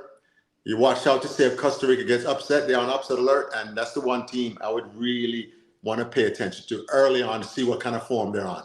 What have they done? How have they changed it? Because they have the coaching there, Yep. They need to. For me, it's the fact they haven't brought in their youth. They're still stuck in the same generation. All they have is really Contreras and Bennett, and they still haven't really gave them the run. Ruiz is done. Borges is done. Navas is done. You have to change. They didn't change quick enough for Copa America, and I still don't think they've changed quick enough for the World Cup. Guess what? I was talking to another soccer coach up here, and he says there's a lot of Central American talent in the U.S. The youth. We were just talking about the youth. There's a lot of youth that are in the U.S. and are playing for these clubs, smaller clubs and things like that. They're under the radar. So a lot of times, this may be a reason why Costa Rica can't refresh their youth system because they're best players in America. I would think, but with how the U.S., I'll play the devil's advocate here, with the U.S., how they have dual nationals in Europe and how they are building their team. There's a player who just went to Morocco who's a center defensive midfielder who could have played for the U.S. He just played a couple of days ago in the AFCON in center defensive midfield because the U.S. already has center defensive midfielders in Johnny, in Adams. They already have their defensive midfielders. So, of course, he chose to play for Morocco, who just made a World Cup semifinal, so it could be a better choice anyway. Mm-hmm. So, again, with the U.S., they have their squad, they have their youth players, and if you really don't fit in that window, you have to choose something else. So who's to say these players who have Central American descent in America, do they fit those windows? Do they fit a U18 window? Do they fit a 20 window to where they could build to this U.S. team, or do they have a better decision in the Central American teams? Well, you kind of missed the point. We have what's going on the U.S. southern border with all the immigration coming through there. it's kind of civ-like, right? Kind of like Ryan's goalkeeping a little bit. Ryan, Ryan, what are you doing? Come up out of the bed. I just give you the nice insult. I didn't even hear it. Don't do that. Don't do that. Seriously. So back to my point. He's the best goalkeeper for the last 30 years. Don't do that to me. All right, cool. Best don't do that to me. A lot of these central is a safety issue. Some of these players are coming up. You understand? Yes. It's a safety issue because who runs some of these countries is these gangland and warlords and stuff like that, and it's just a safety issue. The players are up in America. It's because a lot of people invest a lot in these players. That's what the other coach is telling me about. They're here in America, but they can't easily be drawn into a camp in Costa Rica or any one of these El Salvador or any one of these Central American countries. I get it because they left and they don't want any retribution. It's a safety, yeah, retribution. But they're still, I'm sure if things improved in their country, they definitely want to represent their country. Exactly. That's not the issue. It's just they're in America right now. Fair. I didn't think of that. I'm not gonna lie, I didn't think of that, but it's a good point you bring up. It's a good point you bring up there.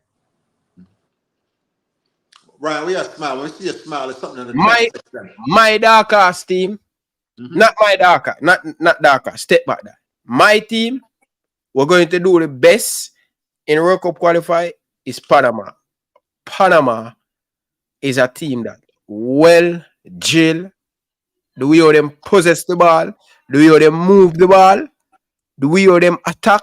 Only thing missing from that Panama team is a striker like a Mikel Antonio. We can take back that.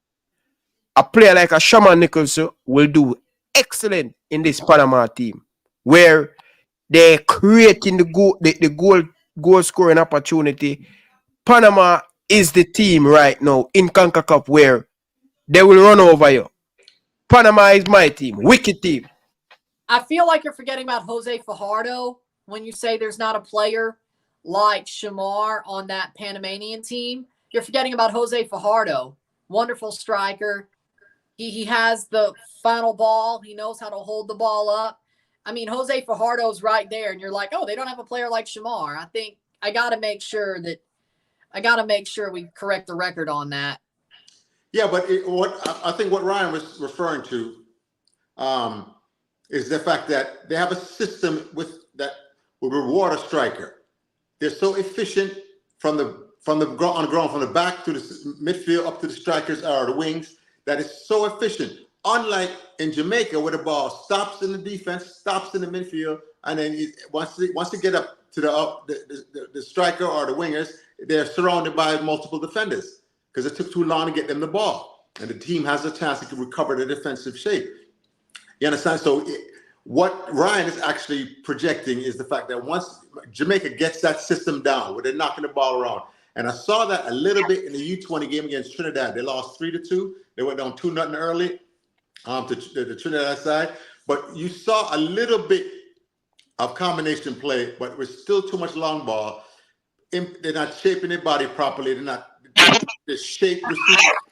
It's just not there yet, And I know it's early, and we don't want to beat the little U20 them yet. But when it's early, and this is the reason they went to Trinidad, is to get it together. So I'm looking at it. I saw bits and pieces today. I want more improvement in that. And then by the end of this little time in Trinidad, the team should be playing a little more organized, much better system. Yeah. But big up yourself, special edition, a man that been a part of the Elite Sports family for over 5 years. True and true. He's here from us kickstart the channel. So I want to shout out to the real one them. And he's the longest channel member on the channel. So big up special edition. Your support to Elite Sports TV. We respect that. Appreciate it, brother. From ever since we joined member, you jump on board. Burke, Blake, big up on yourself. First response, big up all on yourself. Jason Guna, big up on yourself. Chris Smith, big up on yourself. You understand? I really do appreciate in Tennessee. All of the man them down in the comment section. Owen, big up yourself, brother. Enough love and respect. Then, big up yourself. You get me? Chris Smith, big up yourself. Danny Jed, big up yourself. Nothing about love and respect. Appreciate all of the people them down in the comment section. Rockford, big up yourself. All right, Carla, good evening. Welcome to the show. Russell, big up yourself. Carla, welcome. Me there, you know, man. Where are you dealing? Tennessee. Yeah, man, big up yourself, man. And big up Coach and Inexorian. Yes, Tennessee. Big up yourself, boss. But huh? Yeah, go ahead, Tennessee. Yeah, talk about Dammer and thing, but me know Dammer is a good thing team and Tennessee, I think why you break up, sir? I not hear you clearly. Why you break up, sir? So, me know how I go on before. Let me hang up here and call you back. Continue to talk. Right. Yeah. So with what I was saying, I agree. To me, let's talk about the U20 situation. To me, it's not just about the wins and youth teams. It's about how they grow as a team when they play the games. So the more upgrades and the more progress you see in a U20 game, the better. Even if the result isn't favorable, it's more about the progress you see in the team, not the result, I would say. It's good to get a win, but sometimes the wins aren't as meaningful than the performance that a team has and the growth a team has through the performance. So when you look at youth football, I like to look more at how the team played and not their result. It's different than senior football. I'd like to, when I want to see both of how they perform in the result, I'm more worried about the performance and the growth of a youth team, especially nationally. Yeah. Appreciate all of you guys down in the comment section. All right. Come on now. So yeah, Code Dacosta. So people, so let me say this quick and fast and thing because I'm gonna step away because I have to go and practice. So I'm gonna leave Ryan and Coach Dacosta. So whenever when you're ready, when you want to finish talk, when you can let me know I'm gonna end the show. All right. So I'm gonna step away. But I want to say this before I step away, and it is important. So, JFF, it is important, all right? Now, we're in a spot where it's 50-50 that we're going to qualify for the World Cup, right? Mm-hmm. Now, the Reggae Boyz is out of contract with the Jamaica national team. Seeing? I am going to say this, and I'm saying it now and from early. JFF, next Nation League game, seeing whether we're going to keep a Zoom meeting with the Reggae Boyz players them and put things in place. Now it's crunch time. Now it's serious time. JFF have to get the host together. Because I am telling you this, I am talking to a prominent agent today for the one of the players them. I'm going to tell you now, right? So, JFF, get pen and paper together, get the contract. Please, no chaos start because the man them need their money and the man them not going to play World Cup qualify for free. I'm warning you, I'm telling you, the fans are happy. We love the group. We love where we are here. But JFF, in the name of Jesus, get the contract. Make sure that the contract said when we go a World Cup, seeing player bonus, or it go split, how much money we're gonna get, all of them stuff that if we qualify for the round of 16, all of them thing there, make sure say all of them thing there put in place. So when World Cup done, we have everything in place. I would don't have no chaos. I would don't have any problem. JFF, get things sorted out with players' contract. May I make only know from now? World Cup qualify. We know the man them for 2.5 years now. Seeing? So, when you sort out the bangarang, don't, and by the way, I agree, sir, you should not, unless it's important, go back to your country. I am telling you this now. Get a B team where you're going to train the youth them. The JFF Madrid will take them and decide, say, oh, this group is easy. We can use a local team and qualify for the World Cup. Because JFF believe that, oh, players going to hold them hostage. So we're going to use a different set of players. So I agree, sir. Make sure say you have plan B. Plan B, because the JFF will do things where you're not going to. You say this is mad, crazy. We cannot use a different team. Last World Cup qualify, It costs chaos. Al Grimsey put in the work with local player. So when the man is ready, Ryan, they did it with the Reggae Girls alternative team. That's what I was about to say. And well, I know a 2.5 year the Reggae Boys, and these same fans will say, "How can these players strike when it's most important?" But listen, don't shoot the messenger. I am just here to share the message to educate the massive. So when see things happen, when they don't say player wicked, players been playing important tournament without getting any money, make sure say, all right, when they say, when they broke out no money, the player will accept that, but the players want to see the book. Show us the book. We will play for free, but show us the book. Listen, me know me I go off attention. It is a good night and everybody happy and everybody. But one thing we know the history of the Jamaican Football Federation. So I'm going to leave you guys with that. No, Ryan. I have two questions. I have a couple questions. Now, Ryan, I have a couple questions for you before you leave, right? Okay, first of all, how Grimston not going back to Iceland this time of year? He's staying right in the sun in Jamaica. I'm trying to tell you that. There's nothing in Iceland this time of year. Nothing but blizzard, terrible blizzard, and 40 below not in Iceland this time of year. January, February, whatever. He's not going back. He's staying in Jamaica. Number two, when he said these Reggae Boys are not being played, is it a big time baller like Leon Bailey who are millionaires, or is it the smaller baller who not gotten to that point in their career yet? Well, who's the ones that are not being picked? Because a lot of times I see the JFF may take it back. Yeah, go ahead. Right. So let me make it clear. I'm explaining to you. So let's start with the local small fries, according to the JFF, where them tell the player them say next week, then it's strong, exactly. Tell the player them next week become 2 weeks, and 2 weeks becomes a month becomes a year, 6, 7 months. So the players them who play on the parlor the last set a game them, World Cup qualified game, they still owe the players them for that. And that's some of the big name players that play in that World Cup qualified. But you have some players that represent will play we're playing at the Premier League, and I wish not to call the players them name to safety for them now. Yeah, just don't call it. But what I'm saying, Ryan, is so listen, let me get to the point quick. Come have to run. So you have players that play in the JPL who represent for Jamaica haven't get any money as yet.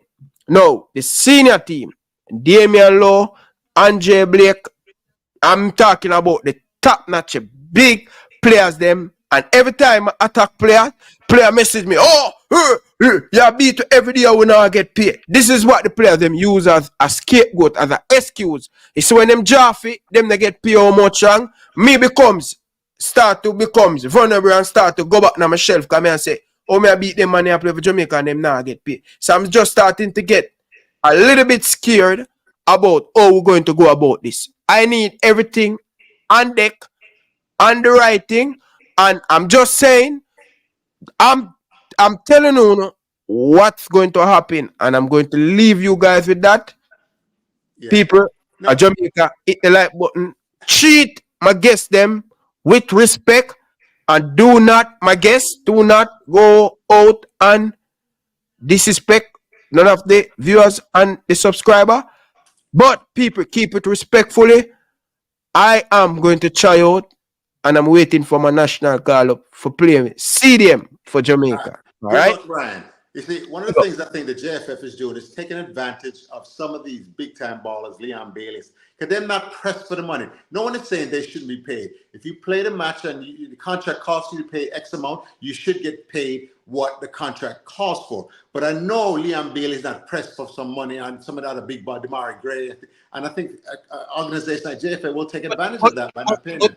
It is not only that, is the respect. When they promise the players them, when they keep saying next week you promise the players them, and the players them and look for it, it becomes an issue. You understand? And them not be truthful to the players them. Them not tell the players them truthful.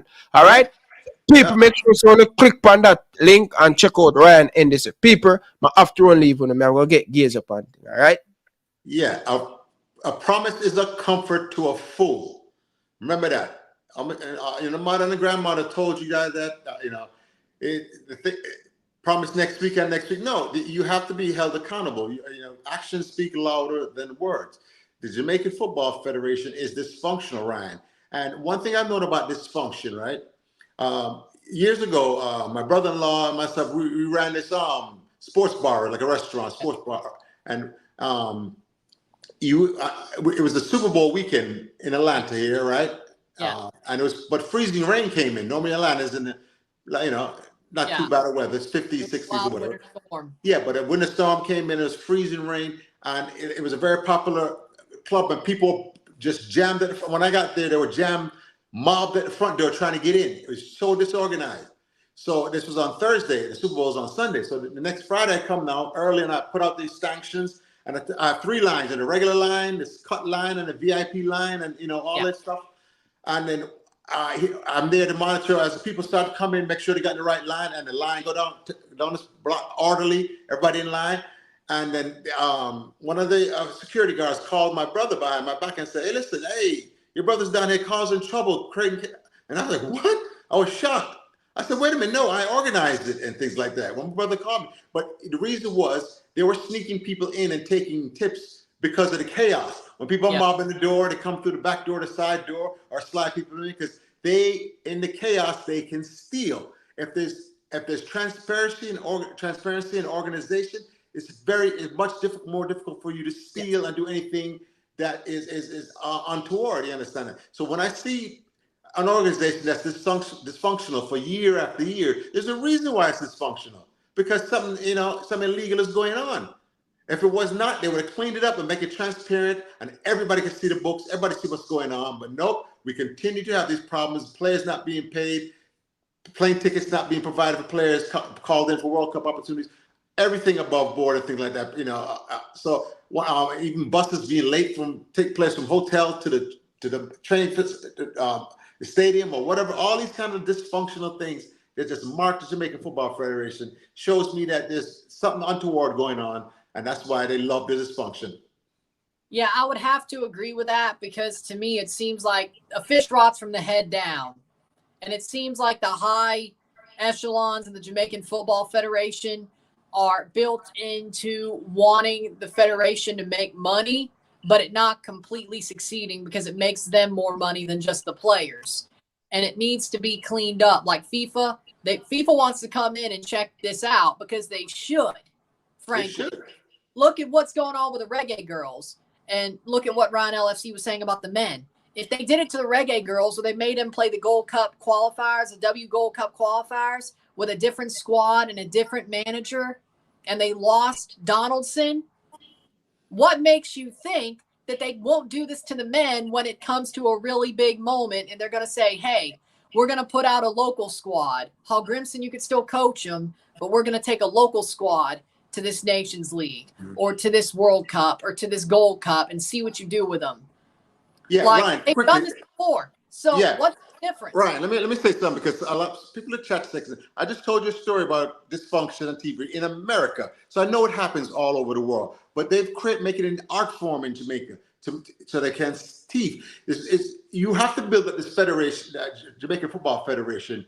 It has to have a bankroll to back it, And I have certain ideas about that, and I really don't want to give it away today because I don't want them to abuse that also. When a new regime comes in something, I would love to give them the ideas I have with my marketing background of how to build up so we don't have no question about paying players. Of course, you have to have the bankroll. But I see they get a $1.8 million payment from FIFA, and they just burn through that money.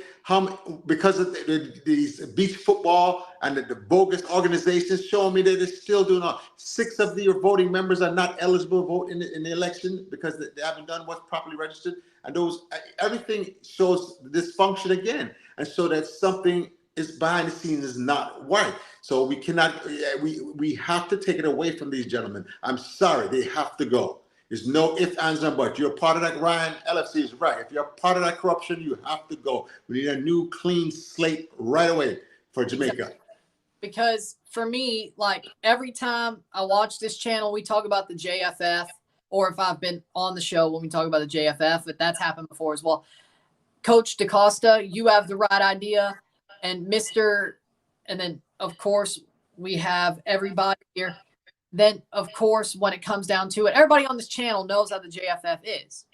And then when it comes down to it, the JFF needs to change. So why does, like, what I don't get is the JFF's like, yeah, you're calling us out, but we're just going to keep doing the same old thing. Yes. Like, it makes no sense. Nobody holds them accountable. And one person in the chat section said, I told him I can fix the Jamaican defense in 2 training sessions and 1 film session. I can fix the Jamaican defense. Because you know why? Because they play the way we want them to play. Every weekend I watch them in the EPL, in a top league in the world, play the defense and the organization that they should play for Jamaica. But they come to Jamaica now, and it's just ball watching, and every man is a hero playing hero ball back there in defense. 5 guys going to the front post to deal with 1 cross, and then leave the middle and the back wide open. And you say, I can't fix that? And these players play this proper way in there for the club teams every weekend in the top leagues in the world. Be quiet, man. You don't understand football at level. It can easily be fixed if you get a film session and 2 training sessions. I make sure they understand. You appoint a captain of the defense and the first defender and a captain there to deal with that issue, and everybody else is a worker beat. You're marking, tracking runners coming into the air, things like that. You're not standing there guarding the space. You're actually doing work and not standing there. And one of the things is, right, most of the Jamaican players are one of the top players on their team, right? They're used to being the man. They're not used to being subordinate to somebody, be a worker bee. You know, they want to be the person to organize that. And Jamaica has to come up with, and point somebody that way and then drill them that way so they understand they have to do work, block shots, mark man, block shots, and track runners. That's what they should be. So when it comes down to it, you're saying a guy like Leon Bailey, he should be more of a worker bee than the leader. And a guy like Andre Blake or Damian Lowe or Ethan Pinnock should be the leader of that. Okay, in transitional football, like a sport like football, and transitional sport, sometimes you get caught out of situations. So the person that's, like, say, the center back, that's the leader, the role switches. Say, Damian Lowe got into the midfield, so Ethan Pinnock is the person everybody pivots off. And people say, mark number 10, watch 11 coming, here's 15, look at the wing, boom, boom, boom. He organizes as he's marking, get ready to deal with the cross or whatever, things like that. He's making sure there's no free players attacking his defense and things like that. And if Leon Bailey needs to be called back because they're sending numbers forward, then you have to call the wingers back. Leon, hit number 15, because he's coming, you know, everybody else is dealing with things, and he's going to run on top of the area, try to get a shot on. That's when Bailey come back, or you pull back until you pull your striker back if you feel it's necessary to repel the attack and things like that. It's all about organization. But Ryan, one of the things when I coach my teams, right, before the match even starts, we assign your opposite number who you're marking. Yes. You understand? And you already know who you're marking and things like that. So when things you already know, and you go to them and you make sure that that's your assignment. Obviously, in a transitional sport, things will change, and you may that's when the organization happens. Oh, I normally marking 6, but here's 7. Let me go mark 7. You pick up my man, and we read and react, and we pass runners and defenders and attackers on. So let me make sure I get this. So in possession, you want man marking, or in defense, where it's possession based and it's not transitional, you want man marking, but in transition, you want zonal marking. Yes, you solo until you can organize. Okay. The moment one of the things we like to do, right? We have to stop the ball. The moment you stop the ball, you can get numbers behind the ball and get back to your defensive shape. Right. And you turn from becoming a retreating defense into becoming an attacking defense, where the team is coming at you with the ball, but you can really go at them and attack and try to head balls out. Now, when you're retreating back to your own goal and a big ball come over the top, anything can happen. You see how many times it's a ball. It's going to take funny bounces and things like that. So, you know, but you still organize. You try to organize the best you can and things. And I just see that in Jamaica. In the game with Canada, right? Remember the goal that Eusebio, how you pronounce his name? Eusebio scored, right? He was a late runner into the box, right? And it was a diagonal ball, came back to him, right? If you looked on the video, there were 5 Jamaican yellow shirts at that front post and beyond. 5 dealing with the one attacker. You understand? And nobody dealing with everybody marking the space. The back post, there were 2 unmarked Canadians back there. And 5, that's the disorganization in the defense I'm talking about. I'm trying to correct that, show these guys how to correct that. And because with an all-star team, they're used to being the person dealing with the problem and out there. But they have to understand you have to be a worker bee. Turn around, go mark somebody. Go find runner coming into the box.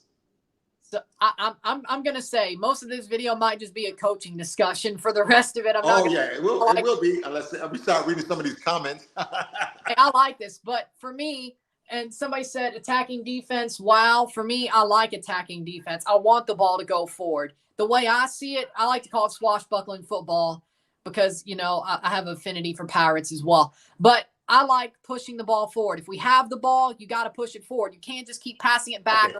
Right, Ryan, let me clarify one thing. When I say attacking defense, you're still defending, right? Right. Say it's a counterattack against you, right? And you run it back towards your own goal. Yeah. And you turn to the side and the ball is coming. That's a retreating defense. Right. Now, the moment that we stop the ball in midfield, right? The same counterattack, but whenever your players cop it, right? We get to stop and turn our hips and face the other direction now and get to organize ourselves behind the ball. Now we're in attacking defense. For the cross coming in or the square or whatever coming in, we can go and attack the ball rather than retreating and trying to win the ball. Like start pushing the ball forward. Because yes, and once you win it, then you push it forward. But you have, once again, attacking defense means the other team has the ball, but you're not retreating to your own goal. You're set.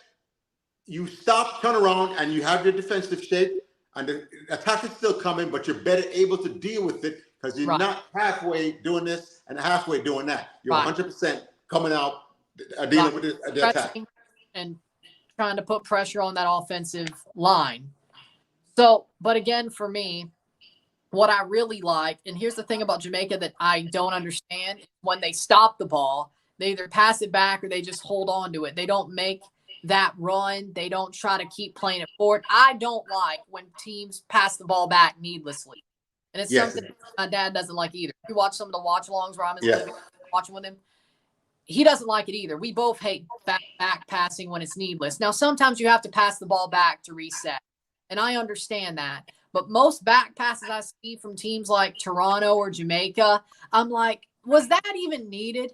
What did you need to pass that ball back or pass it sideways? You could have easily made a run yourself or passed it to your forward midfield, your central attacking mid or your number 8. But no, you're just sitting there with a ball or you're going to pass it back to your keeper. To me, I just don't like how some teams, I won't say all, but some teams just choose to be like, you know what, we're going to be safe with the ball, or I wouldn't say safe, but we're going to pass it back, and it just causes a mistake. And it makes me want to rip my hair out. Whatever. Yeah, Ryan, let me tell you something. Once again, people don't know this is Brazildino. Da Costa attacking defense is a contradiction. No, it's not. No. If the team wins the ball in midfield and their striker and wingers are running at your goal and there's a ball over the top or through ball, you are now chasing back, playing defense, headed towards your goal. You understand? That's called a retreating defense. Yes. The moment now, if your midfield was able to stop that midfield from making that pass over the top or through the channel and allow your defenders to turn now their hips and face the attacking team, now that's an attack. They can, and the cross comes. Now your center back can come and try to head the ball or do something. You understand? He can attack the passing and the attacking and not just sit back and absorb it. I mean, some of you guys just really don't understand football at any high level because you've never been experienced. A lot of these players, they have these coaching licenses and things like that. I don't have my pro license. I have a coaching for United States Soccer Federation, right? That's my license. But there's a pro license for FIFA and things like that. And a lot of these coaches, but I'm 57 years old. I've been involved in thousands and thousands, and the best teacher is experience in life and being in this match, coaching good teams, coaching bad teams, coaching youth teams, coaching adults, coaching professional, coaching college. I've done it all. So I've seen it's practicality I'm coming with, not somebody's, when they get these think tank, these soccer football think tank, and these ideal situations where they're a big coach because they understand the level. That license don't coach team. And you have to be a leader of men and to get your ideas, translate it to the players, and then they execute your thought the way some of the top coaches in the world operate. Exactly, because for me, sometimes you're not going to be in your ideal situation. Sometimes there's going to be goals against. Sometimes you're going to be in a situation where you're like, I don't have the talent to push out my system, but you have to figure out a way to have them play the best they can. It's about the situation you're in. And to me, yeah, go ahead, Ryan, go ahead. Not about the you can have an ideal. You could be like, oh, I love how Morocco plays their defense, and I'd love to push an offensive side of that. I'd love to add more dynamicism to the offense of that defense as well and have a connection there. But you can always have an ideal until it gets shot dead in the face. Your ideal, once your ideal gets pushed away, you have to realize, okay, so we're either going to have to drop back or we're either going to have to press hard, and you have to play a normal sort of system. You can always have an ideal, but sometimes it just doesn't end well. Brian, you ever had a team where they're defensively, they're right on you, not allowing you to turn in midfield, not allowing any space to strikers? That team is attacking you defensively. It's not giving you any space. It's trying to turn you over, and they're pressing most of the time up top. That's an attacking defense. The defense is attacking the offensive team that has the ball. It's not sitting back and absorbing the attack. You understand? It's attacking. It's coming out after you and putting pressure on you forward, pressure on your midfield, and pressure on your back forward and trying to possess the ball. It's a different way than a passive defense that just sits back and allows crosses to come in. No, you don't understand. You know, it's like you have to realize that the game is a transitional game, and good defenses stop. Coach will tell you to stop the ball at any point. Once you lose the ball, somebody get in front of that player. Stop the ball. Force them to turn back and make a negative pass. You understand? That gives our defense time to drop and get our shape. Right. You understand? We don't want them attacking us while we're still running back trying to get our shape, because mistakes happen because we're running back towards our own goal. More mistakes will happen than when we stop, turn, and now we're able to deal with the attack. So I mean, a lot of guys they've never coached football at any level, and they're telling a lot of these frauds out there I've seen, because I've had to coach coaches as a director of soccer clubs. You have to coach the coaches sometimes, yes. And some of these coaches are just frauds. They don't understand the game at the level you think. They're good talkers of the game, but when you break it down to X and O, because I've categorized a lot of coaches, rah coaches. They can talk, and then there are X and O coaches that go in and fix the problem, show you, step by step, what's your position, what you're doing wrong, how you're not shaping your body, what you're not doing, and then team-wise, this is what we're not doing as a team, and things like that. We work hard, and it's a saying I always say, work hard early in a defense, and things will be easier on the back end. What does that mean? You lose the ball, sprint back, get your defensive set, get your defensive position, recover the defensive position, and recover your defensive shape. Right. Now you're better able to absorb the attack, as opposed to you lose the ball and you stand there. Next thing you know, you're running. It's a foot race towards your goal. Work hard early. So they're saying that these coaches with these pro license and things like that doesn't mean they can coach. Don't mean they can have success. You understand? It's very few coaches out here who are having success at the highest level, and it's the reason why. A lot of them did not apprentice under a good coach. They haven't put the work in and understand. Remember, football is still football, whether it's U12 or professional. It's still played the same way. It's just you have grown men at the peak of athleticism and talent and skill, and they can do more than the kids and things like that. But you still got to organize them, and you still make sure they play. And when I watched that Jamaican team, the training session I saw, and Hal Grimston, the other coach, not correcting the structural deficiencies I saw in the team in the training session. So what is going on here? What do you they're not shaping their body properly. They're picking up the ball with the wrong foot, putting themselves at a deficit, turning it back towards the opponent. I'm looking at these things. I'll be correcting that. I'll correct that and correct that and correct that. During the U20 game today, right? Jamaica was attacking up the right wing, right? And they squared the ball to a player in the center on top of Trinidad's on top of Trinidad's goal, an offensive third. And the ball came to the midfielder, right? And know what he did? He controlled it back into the pressure where the ball just came from. And I said, no, if he just open up with his left foot and come out the other side, his winging was wide open. Exactly. And there's more space over there. Why would you control it back into? That's the lack of coaching, telling this player, don't do that. Control the ball away from pressure, attack the goal, or square it out to the wing and then go make your run inside there looking for the return cross. And they think, and I see that now with this pro coach, and I support Hal Grimston, but I'm seeing the deficiencies not be corrected. Him standing right there watching this go on and not correcting it. So,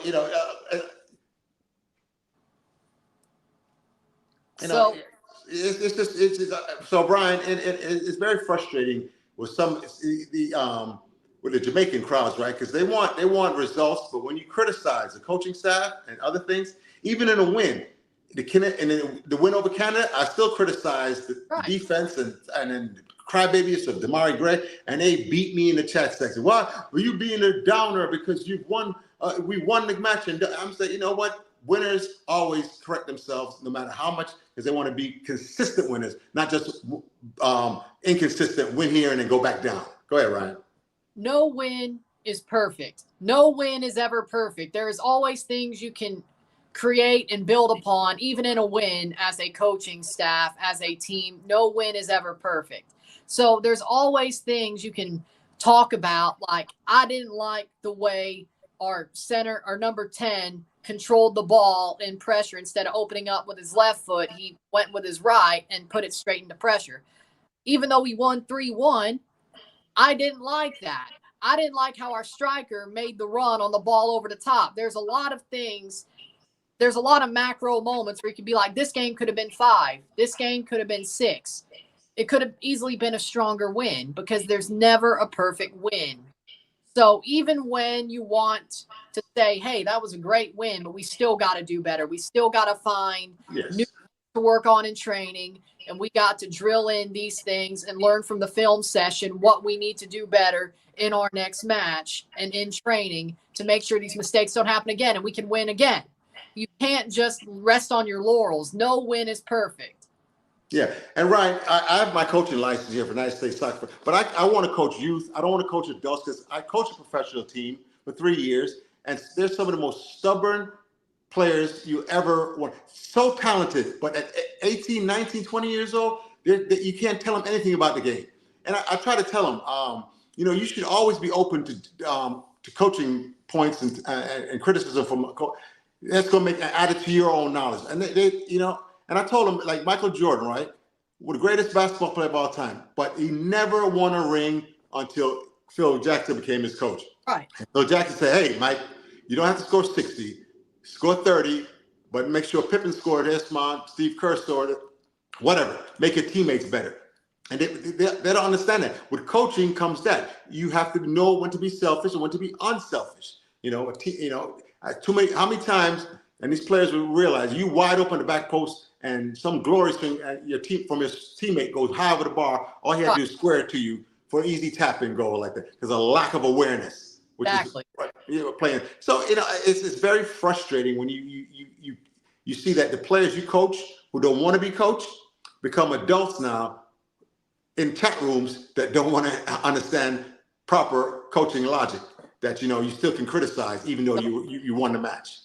Like, a player that I'd like to give some respect to is a Leon Bailey. I think recently he's definitely grown into a player who's more cognizant of where he could be the selfish one or he has to play the ball off. I think early in his career, especially with the national team, I think he was a very selfish player.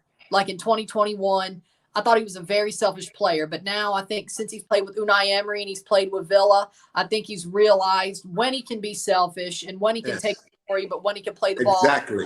100%. And listen, the comment said, you can't tell can't tell 18, 19-year-olds about the game, but you can fix the senior team defense.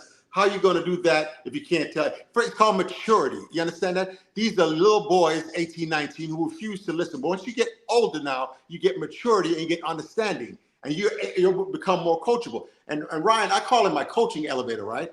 Here's your youth and athleticism. You're on the 40th floor, right? But your knowledge of the game is in the sub-basement. Exactly. And at some point, you're using athletics, you start to learn, you apprentice on the good coaches. Right. Your knowledge of the game catches up. And while your youth and athleticism is still a high level, you become a pro. But what happens? The knowledge of the game never catches up. And all of a sudden, they start to use, so they're 26, 27, 28, and it starts to go away now. And they never learn the game. And you say, wow, that's a very skillful player, very talented. Why didn't he do more or much? Because he's up here. He wouldn't allow himself to be coached. Therefore, we couldn't fix him. Therefore, he couldn't realize his full potential because he had the physical tools, the technical ability, but mentally couldn't play in a system of another coach. And that's happened many times where they're the better player, but in the tryouts, the lesser player is chosen because the coach sees that player will fit into their system. The coach gives him an instruction and he carries it out. Gives the other player instruction, give me 1 or 2 touches through the midfield. And he gets the ball, and he takes 10 touches and spins it around, maintains speed. But coach, that's not what I want. I don't want a ball stopper. Because the moment you took that 10 touches and spun around the midfield and dribbled back towards your own goal, their defense regained their defensive shape. And they don't get picked, and they're saying the coach doesn't like him and all kind of nonsense reason why they didn't get picked. No, it's you, because you're uncoachable. And you refuse to let somebody coach you and correct some of your flaws.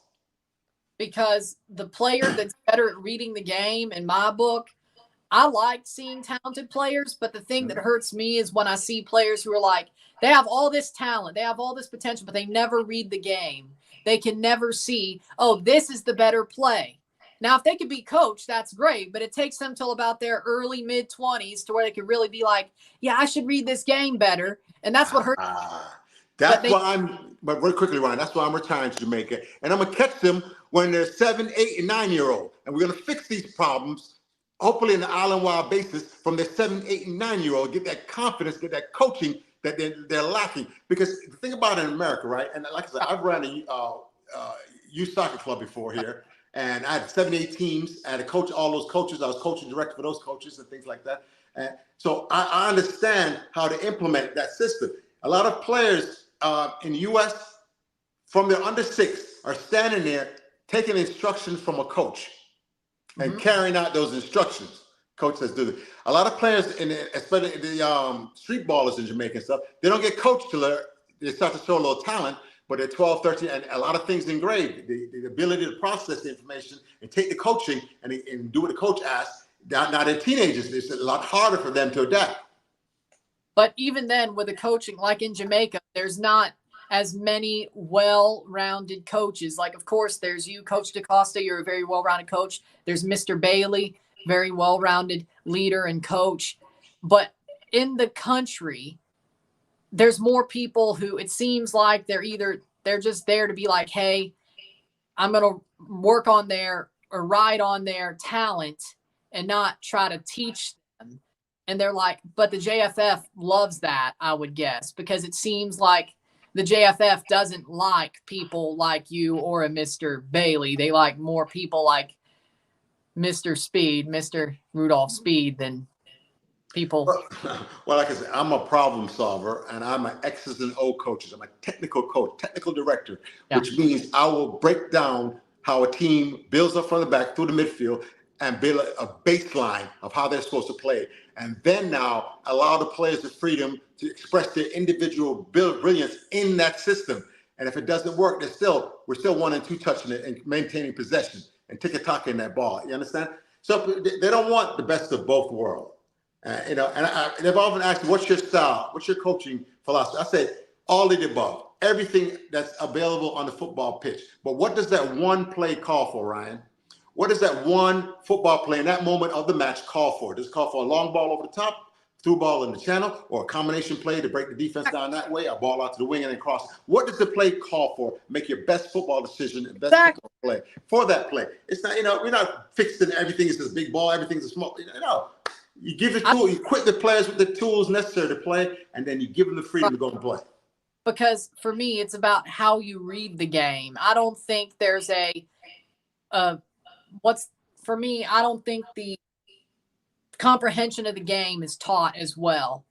Like for me, I'd like to see players taught the comprehension of the game because there's just as much classroom time and film time that goes into this game as does the physical side. And they just don't take their classroom time. Great point. Great point, Ryan. You're not going to be as good as a player who's like, they may not be as talented, they may not be as physically good, but if they could study and they use their brain, look at a player like Lionel Messi, so to speak. He can play to his 50s because he's so tactically cerebral. Cristiano Ronaldo is going to be flaming out in about 3 years because he's based on his physicality. Now, he could read the game, but he's more physical. A guy like a Messi or Modric are more cerebral, and that's the thing you want to be. You want to be that talented, but you have to know how to study. You have to know how to be cerebral. You have to know how to read the game and comprehend the game. Great point, Ryan. Once you lose your athleticism, what do you have left? Can you, now be the greatest. Like Larry Bird, right? When Jordan and Dr. J was high flying, Larry Bird said, "I'm the greatest show on earth," and he still was able to play without all the super athleticism, but he knew how to play. And then, like I said, a lot of players say the NBA, like the old players couldn't play in this league. And I look at Jokic for Denver. He's slow-footed, not athletic, but he's dominating the game, best player in the game. You know, because he understands how to play the game, uses skill and talent. It's not about always athleticism and power and things like that. And I want a lot of people to understand it. So Jason, Ryan, let's see. A lot of people have a lot of things to say. You know, my all of the above comments seem to got somebody all upset that when you coaching. Let me try to clarify just a little bit. When I coach players, it's like a tool belt, right? Right. And say we're trying to build a house, and all I give you a hammer, right? But you're gonna go around just hammering everything. Everything's a nail to you, right?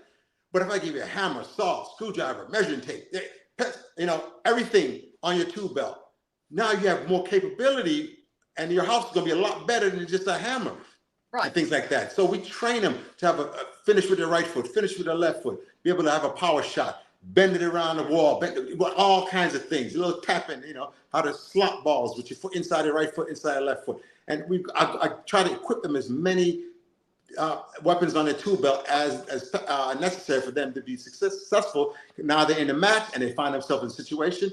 My utility belt, what can I pull out to get out of this situation, handle it? And that you make a boogie start. So it's all of the above. It's not always do this. Oh, always just you get in trouble. Just kick it long, big ball out, big ball, big. You know, no. What opportunities do you have? You know, what's your shape like, defensively or offensively? Do you have an attacking shape? I don't even go into attacking shape because now I have to explain that to some of these people in the chat. But for me, like, I hate how people think football is such a simple sport, because there's a lot of film and there's a lot of plays you have to break down. It's not a very simple sport. Like, film study is a thing where you have to study the film to realize where you could get better and where you can play the ball forward. There's a lot of study that goes on the game behind the scenes off the pitch. And I don't understand how people are like, oh, it's very simple. I'm like, no, it's not, because you have to tell a defender, you have to show a defender, here's where you line up, here's how you make those plays and stay calm under pressure. You show a winger how to make that cross, or be like, here's how you go low, here's where you go high, here's where you switch the play. Exactly. All those plays. There's a lot of film study you have to do in this sport. It's not as simple as you would think. It's not as you think when you look at it, it's like, oh, it's a very simple sport. But no, there's a lot of film study. Just like the other football, there's a lot of film study and studying that has to go in this sport.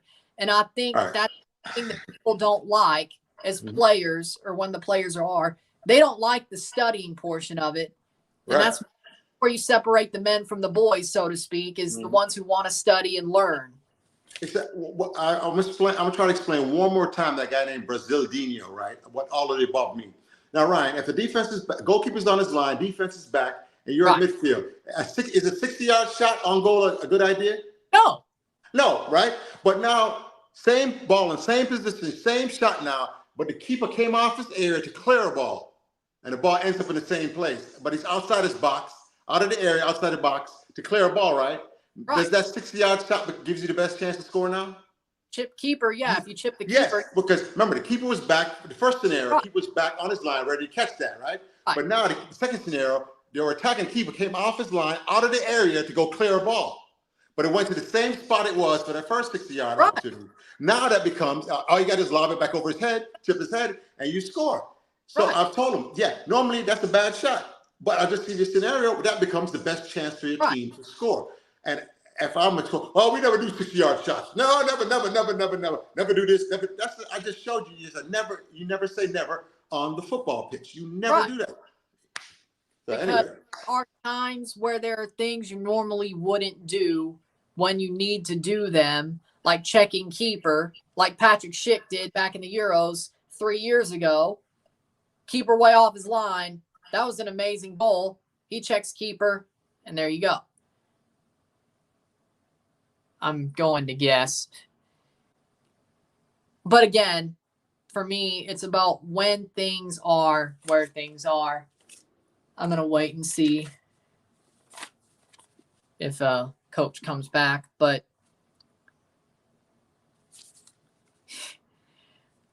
again, it's about where you are. It's about what things happen where you are and what part of the game you're in. Let's see what we got over here. Mr. United Canada played a perfect game and Jamaica scored. Well, I wouldn't say it was a perfect game. Film study supports style of play. Exactly, Brazil. Exactly. And I agree with that there. Ryan, have you been watching the African Cup? Could Canada survive in Africa? Well, with how crazy the tournament is, I've been watching the AFCON. There are a couple of games I covered, the Morocco games, of course, because the Morocco's played in Canada's group. But no, I don't see it. I think the tournament's crazy, but Canada could not survive in Africa. No, I think they would get absolutely smashed. The way they're playing now with the manager they have, no, they get smashed.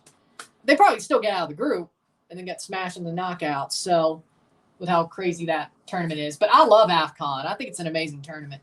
It's crazy this year. It really is. I still think Morocco has a chance, but anything can happen. I think anything can happen. So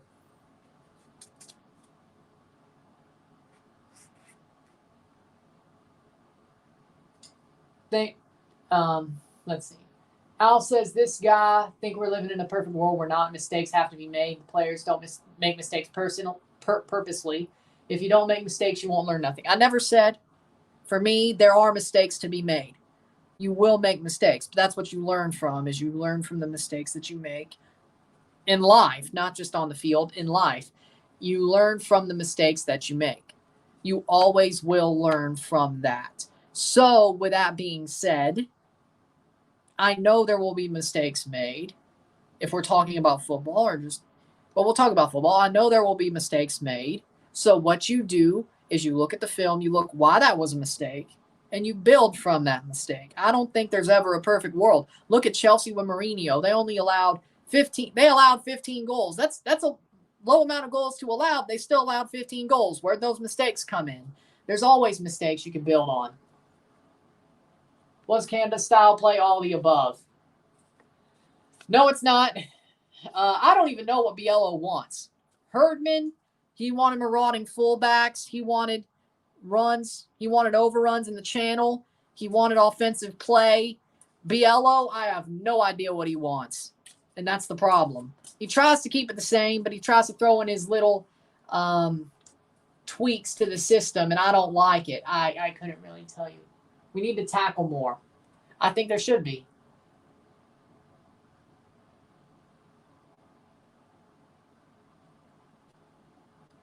Let's see. Let's see here. Coach, agree with most of what Coach says.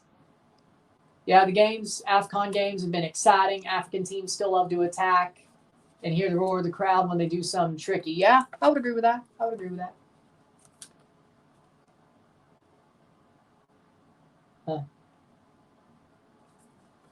I'm just waiting because I can't tell. If I bounce off, I'll probably tell. I don't know, but I'm going to try to keep this running. I'm going to see if DaCosta pops back or not, but I'm going to try to keep this running.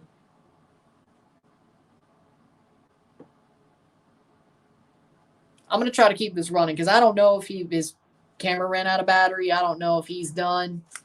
But I'll give it about 10, 15 minutes here.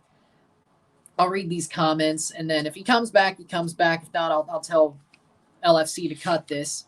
But very happy to be here. Didn't expect to be all alone, but it is what it is. Happy to talk to y'all. And I thought we did a little bit of a good teaching moment on this channel today. I love coaching discussions. DaCosta got a red card. Yeah, he pulled a Damari Gray. He got a red card.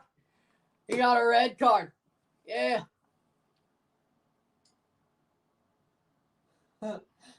We got a $2 super chat. Got a $2 super chat from Wendy. Nations League. Reggae Boyz need us in the stands. Well, y'all got to go to I think it's Jerry World, Dallas. Yeah, that's why they have the other games in Frisco. It's at Jerry World, Houston, Dallas, Texas, AT&T Stadium, where the World Cup final will be played. So, thanks for the $2 super chat, Wendy. Thank you. Much love and respect. Thank you for the $2 super chat. Big up to you. So, Ron, what's happening with the Canada team? The manager, Biello, doesn't know what he's doing. Herdman left to Toronto FC. So Biello's the interim manager. He still is going into the Trinidad game. Hopefully not the Copa America, which I would be very angry if that happens. I think we'd be very screwed if that happens, if we beat Trinidad. But when it comes down to it, the Canada team, they have the players, but their system has fallen apart. It's like a ship that takes on water. Speaking of pirate allegories, it's like a ship that takes on water. The ship is taking on water from multiple positions. The Canadian soccer business, the CSA being a joke, Biello being the coach, and the players trying to figure this out themselves. When it comes down to it, yes, they can brute force wins, but I just don't see the fire in these players like I did back during the World Cup qualifiers. I don't see the fire. I don't see the heart. I don't see the passion of these players that I did during the World Cup qualifiers. Against that game against Japan, I didn't see it. They didn't play well. Against Jamaica, the first game, I saw a bit of passion, but again, I guess they stuck to their system better, their pregame better, and that helped things, of course, with the tropical delay. But when it came to playing in Canada, when you knew you were going to play, when they were supposed to play, it seems like Jamaica were able to change things and Canada was caught off guard. And the players just didn't have the fight the Jamaican players had. So I think the players are losing fight. They're not happy with the federation. Biello's a horrible coach, but I've said that before. So for me, it's the fact of where these players are and where they want to be. This is not where they want to be. So again, there's a lot of things that need to change with the federation in general. I'm not mad anymore, Colin, so I can't do the crying. If you heard earlier in the stream, I gave Jamaica their due. I gave them their due. I'm not as mad as I was at that night. I was heartbroken that night, but I'm not going to cry. I don't like crying either. So I'd say it was more anger. Corruption's never good. I agree with that. Canada and the JFF, they're both corrupt and carny as all hell. So I agree with that. What's Alfonso's best position for Canada, Ryan? You know, that, if you're asking me, we need him to play the left wing. We could have Atakube play left back, Richie play right back, Davies play the wing. I think we need to push him forward. But that's not my decision. I think they want to keep him. They sort of are playing at both sides with a wing back thing. He is the best left back in the world, but he's also good going forward. So the question is, you can't go halfsies with a wing back thing. I think because of where Canada is, and they have Sam Atakube, they can play him on one side, they can play Richie Larea on the other. They should play 4-3-3, Davies on the left wing, straight up. That's just my opinion, though. I think he would be better suited in the Canadian system playing the left wing. But that's just my opinion. I've always had that opinion, even when they made the World Cup. And Herdman was like, wanted to put him at left back because Bayern put him at left back. I'm like, okay, it worked. But for me personally, I've always wanted to see Davies play the left wing. Because if you remember, when he played at the Vancouver Whitecaps, he played on the left wing. He didn't become a left back until he went to Bayern Munich. Then Herdman started following that as time went on. But I think with the situation Canada's in, with Sam Atakube and Richie Larea both playing the outside back, the fullback spots, you play a guy like Richie Larea or you play a guy like Alphonso Davies up at the wing. That's just my opinion. Can he play left back? Sure. But I think he should play at left wing. But again, that's my decision. Nobody else is going to listen to me because Herdman didn't. Biello doesn't know what he's doing. So personally, I think I'll never see what I want to see. Unless, well, I don't think I'll see what I want to see. I don't think. So that's how it goes, Ryan. They're satisfied with going to the World Cup. Exactly. I agree with that. Oh, also having a home World Cup. That also matters. I think after the last game with Jamaica deflated that Canadian team. I agree. Like, if they don't beat Trinidad, it's pretty much deflating. Like, yeah, they'll go to the World Cup. They're not going to get good games and good competitive games to play going into that World Cup. So, there you go. Left wing, he would be a beast. Makes sense, Ryan. Exactly. Like, that's just what I believe. If he played left wing before with the Whitecaps, and that's what got him to Europe, and we need players on the wing. I like Jonathan David. He's a striker. I like Kyle Larin, but I don't think a two-striker system works the best. A 5-3-2, I think we should simplify everything, you know. I think we should simplify everything. I like Richie Larea. I like Sam Adekugbe. If you have both Adekugbe and Davies on the pitch on that left side, I think that makes things better. And I don't see why nobody saw that, to be completely honest. I don't see why nobody saw that. That's just my opinion. So I agree, Ronnie. Your Damari Gray should always be attacking for Canada. There we go. He really would play better on the left wing. Exactly. But, again, I don't think I'm going to see what I want to see. So, let me tell you, I don't think I'm going to see what I want to see. So, that's that. So, it's been about 10 minutes. I'll give it a couple more. But I think I'm going to have to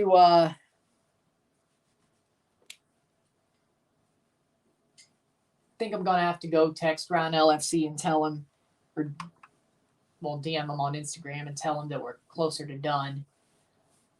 But I think I'm going to have to. So with that being said, I'll give it a couple more minutes, though. What's your EPL team, Ryan? Chelsea. I have a soft spot for Liverpool, but Chelsea. I mean, let me tell you something about European football. Serie A is my favorite European league. I love the Italian league. I do watch the Premier League, and also Serie A, but with the way my sleep schedule is, where I kind of burned the candle at both ends, it's kind of hard for me to watch the European game at times. I know what's going on, but it's hard for me to watch at times, especially on the weekend, you know. But I'm more of a CONCACAF guy. I like focusing on and CONMEBOL. I like focusing. I mean, I am doing AFCON and Asian Cup in January, but that's just because January is so bleak. I need to do something. So, again, I like rooting for the underdog. I like watching the underdog because there's a lot of cool things you can find, diamonds in the rough, watching CONCACAF or watching African football. Because, again, African football is very underrated. I think it's very underrated. And AFCON is a wonderful tournament. Asian football is underrated as well.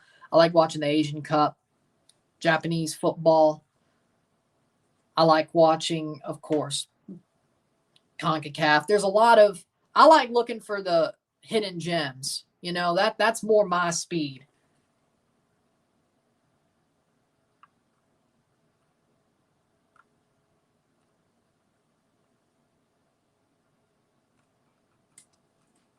You know, I'm having fun here. I'm the last one saying I'm having a bit of fun here, but Chelsea will see a great resurgence in time. It's a rebuild. I agree, but if there's a guy if Cole Palmer stays, he's like the new Hazard, so I'm good with that. But again, it's the question of when does the rebuild find itself, so to speak. It's when does it kick on. Now, I want them to make Conference League at the very least.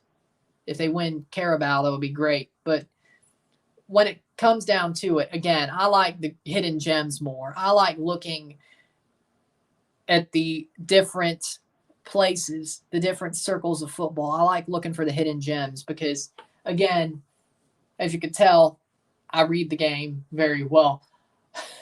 I like looking at it from that lens. I like looking for the hidden gems. I like looking for players that I'm like, yeah, this player would be very good in MLS. I mean Toronto, but I'll just say MLS to be completely frank. This player would be very good. Again, Central American Cup. I love the CONCACAF Central American Cup. I love the Caribbean Cup. I love watching the Central American leagues because it's not just about MLS. I love watching the Canadian Premier League as well, but it's not just about the big leagues. there are a lot of hidden gems. I love watching Gold Cup as well, Nations League, but you get my point. Like, would it be shocking? Would it be shocking if I was able to cover the two first round ties, British Virgin Islands versus USVI, and I did a video about that? Like, even though I probably should, depending on when the date is, would I do it just because I want to? Yeah. Just because I want to? Yeah. Like, I'm that type of guy. Like, I'll watch that game just because I want to. Like, I have fun covering what I cover because I like rooting for the underdog. I like looking at different things. Like, Europe is fun. Like, Europe is fun. Like, it's good football. I like watching that for the tactics. I do. Even though I hate Man City, there's a lot to learn from how Pep Guardiola has the game played. I love watching Ange Postecoglou's Tottenham because of how their tactics are. I love watching Serie A. I think Serie A is the best league in Europe, to be honest, right now. I love the Italian league. When I watch a European game, that's more for tactics, whether it's a national game or a league. When it comes to CONCACAF, of course there's tactics there, but I love watching for the hidden gems. I love watching for players like a Jose Fajardo or a Shanil Thomas from Cavalier or a player like Josh Navarro from Alajuelense, who used to play for Forge. I like looking for those players who could be great in MLS and who could possibly be great in Europe because that's what the fun of this is, you know? Like, if you're just watching European football and just watching mostly, I think you're missing out. I think you're missing out personally. I think the more you watch CONCACAF, the more you appreciate how talented the Confederation is. Because I think I hate when people say support your local and then they get mad at you for supporting your local. You know, that's one of the things I don't like. There's a lot of talent. There's a lot of talent, raw talent, but there's a lot of talent in CONCACAF that people don't like to admit. Like, Alajuelense is a wonderful team. Cavalier, they played well in Caribbean Cup. Robin Hood, look at how they played. There's a lot of talent in CONCACAF, also in Africa and Asia, but I'm just using CONCACAF as a example here. I love looking at the talent that should move forward. And the Serie A, best league in Europe? Yeah, I said so. Yes, Serie A, best league in Europe. Big bless up yourself, Ryan, says Carlton. Thank you. Canada versus Trinidad, March 23rd. Yep, I can't wait, and I'll be live for it. I hope it goes well. But again, for me, there's a lot of players in CONCACAF where you look at how they play and you're like, yeah, I like this. I think they're very well played, well talented. I like to watch the Costa Rican League. There we go. I love the Costa Rican League. I'm a big fan of Alajuelense. I would say that's the team I root for in Costa Rica. The Alajuelense fans, well, they do love me. But I do get good numbers on Alajuelense's games. But I do like watching Alajuelense. I like watching Saprissa, Herediano, Cartagenas. I do like watching the Costa Rican League. Saprissa, says Jason. Okay. Jason, you're a Saprissa fan? Okay. For me, the Costa Rican League is very underrated. Very underrated. I like watching. But again, when it comes down to it, at least lemonade tastes good. Yeah, I like lemonade. What about sweet tea, though? Does anybody know anything? What you know about sweet tea? What you know about sweet tea? Good show, my friend. No problem, no problem. What you know about sweet tea?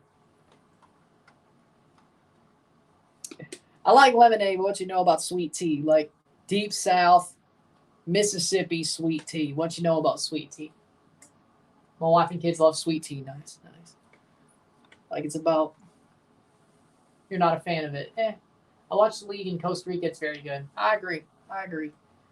I love sweet tea, but again, of course. But lemonade's good at times. I don't drink it a lot. Probably healthier than soda, but, you know. Premier League's the best league in the world, by the way. I still go with Serie A. I'm more entertained by Serie A. Arnold Palmer? No. My sweet tea is Lipton Cold Brew. That's mine. Lipton Cold Brew. That's what it is for me. Arnold Palmer's, isn't that just like a different drink? Like it has tea as part of it, but it's completely different. Ain't that also alcoholic? Like, I could have sworn. I know it's a tea brand, but it's also I think, is it an alcoholic drink with tea in it? I think, but or is it more like a Shirley Temple? It's a mixed drink that doesn't have alcohol in it, or a Roy Rogers. And we've gone full Mike Leach on this stream.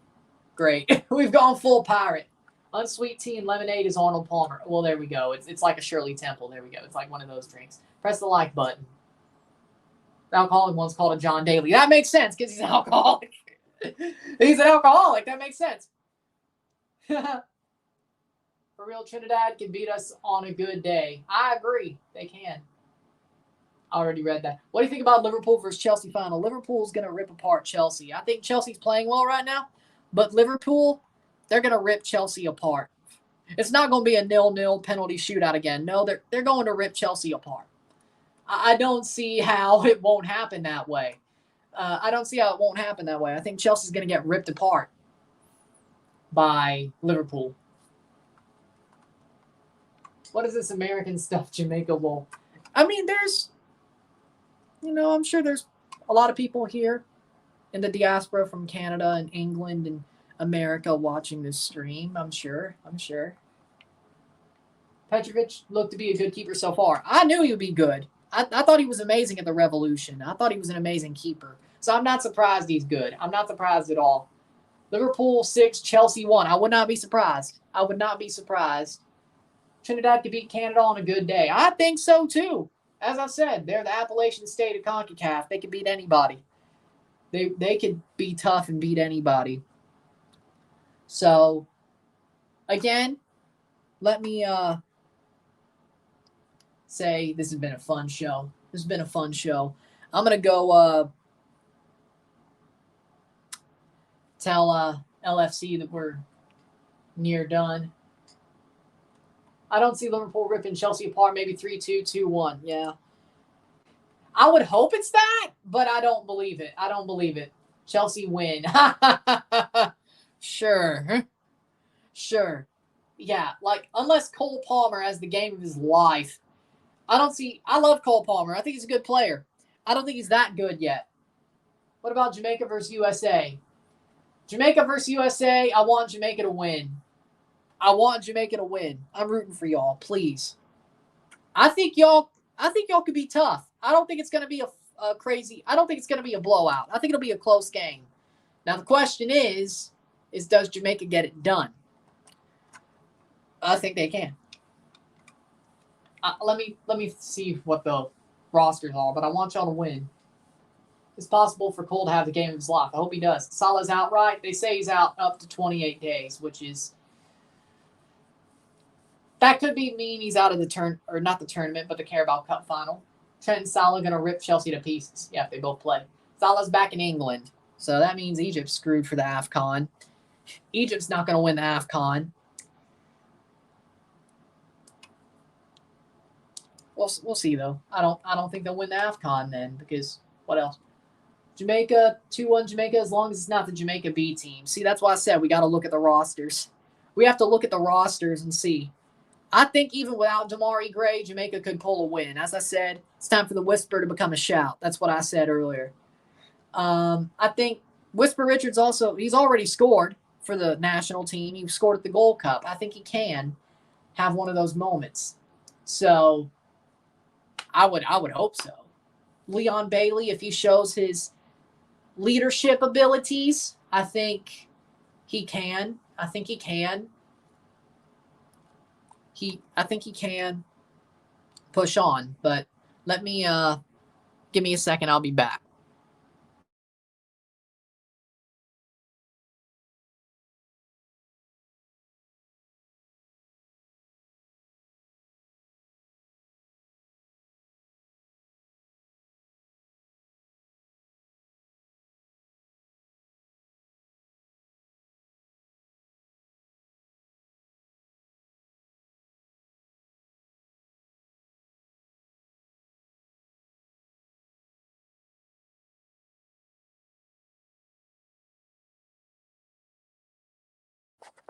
So I just said I think it's about time to close up shop.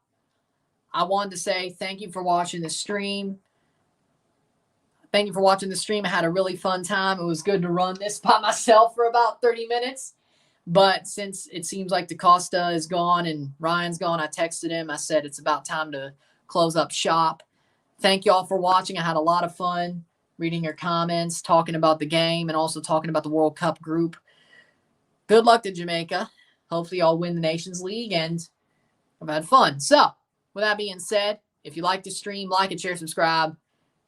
Y'all hit that like button. Subscribe to this channel. Become a member. Show support to Ryan LFC.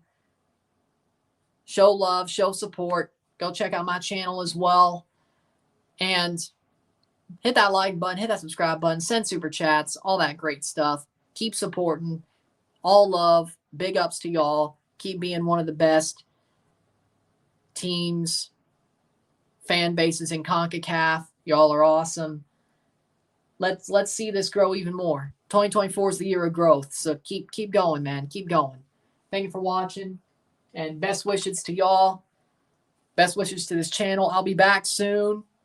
Don't worry, I'll be back on this channel soon. And check out my channel. Like this video. Subscribe to this channel. Check out my channel as well. And there you go. So with that being said, I'll see you soon. I'm Ryan and I'm out. On behalf of Ryan LFC, on behalf of Coach DaCosta, I'm Ryan and I'm out. Peace. See you later.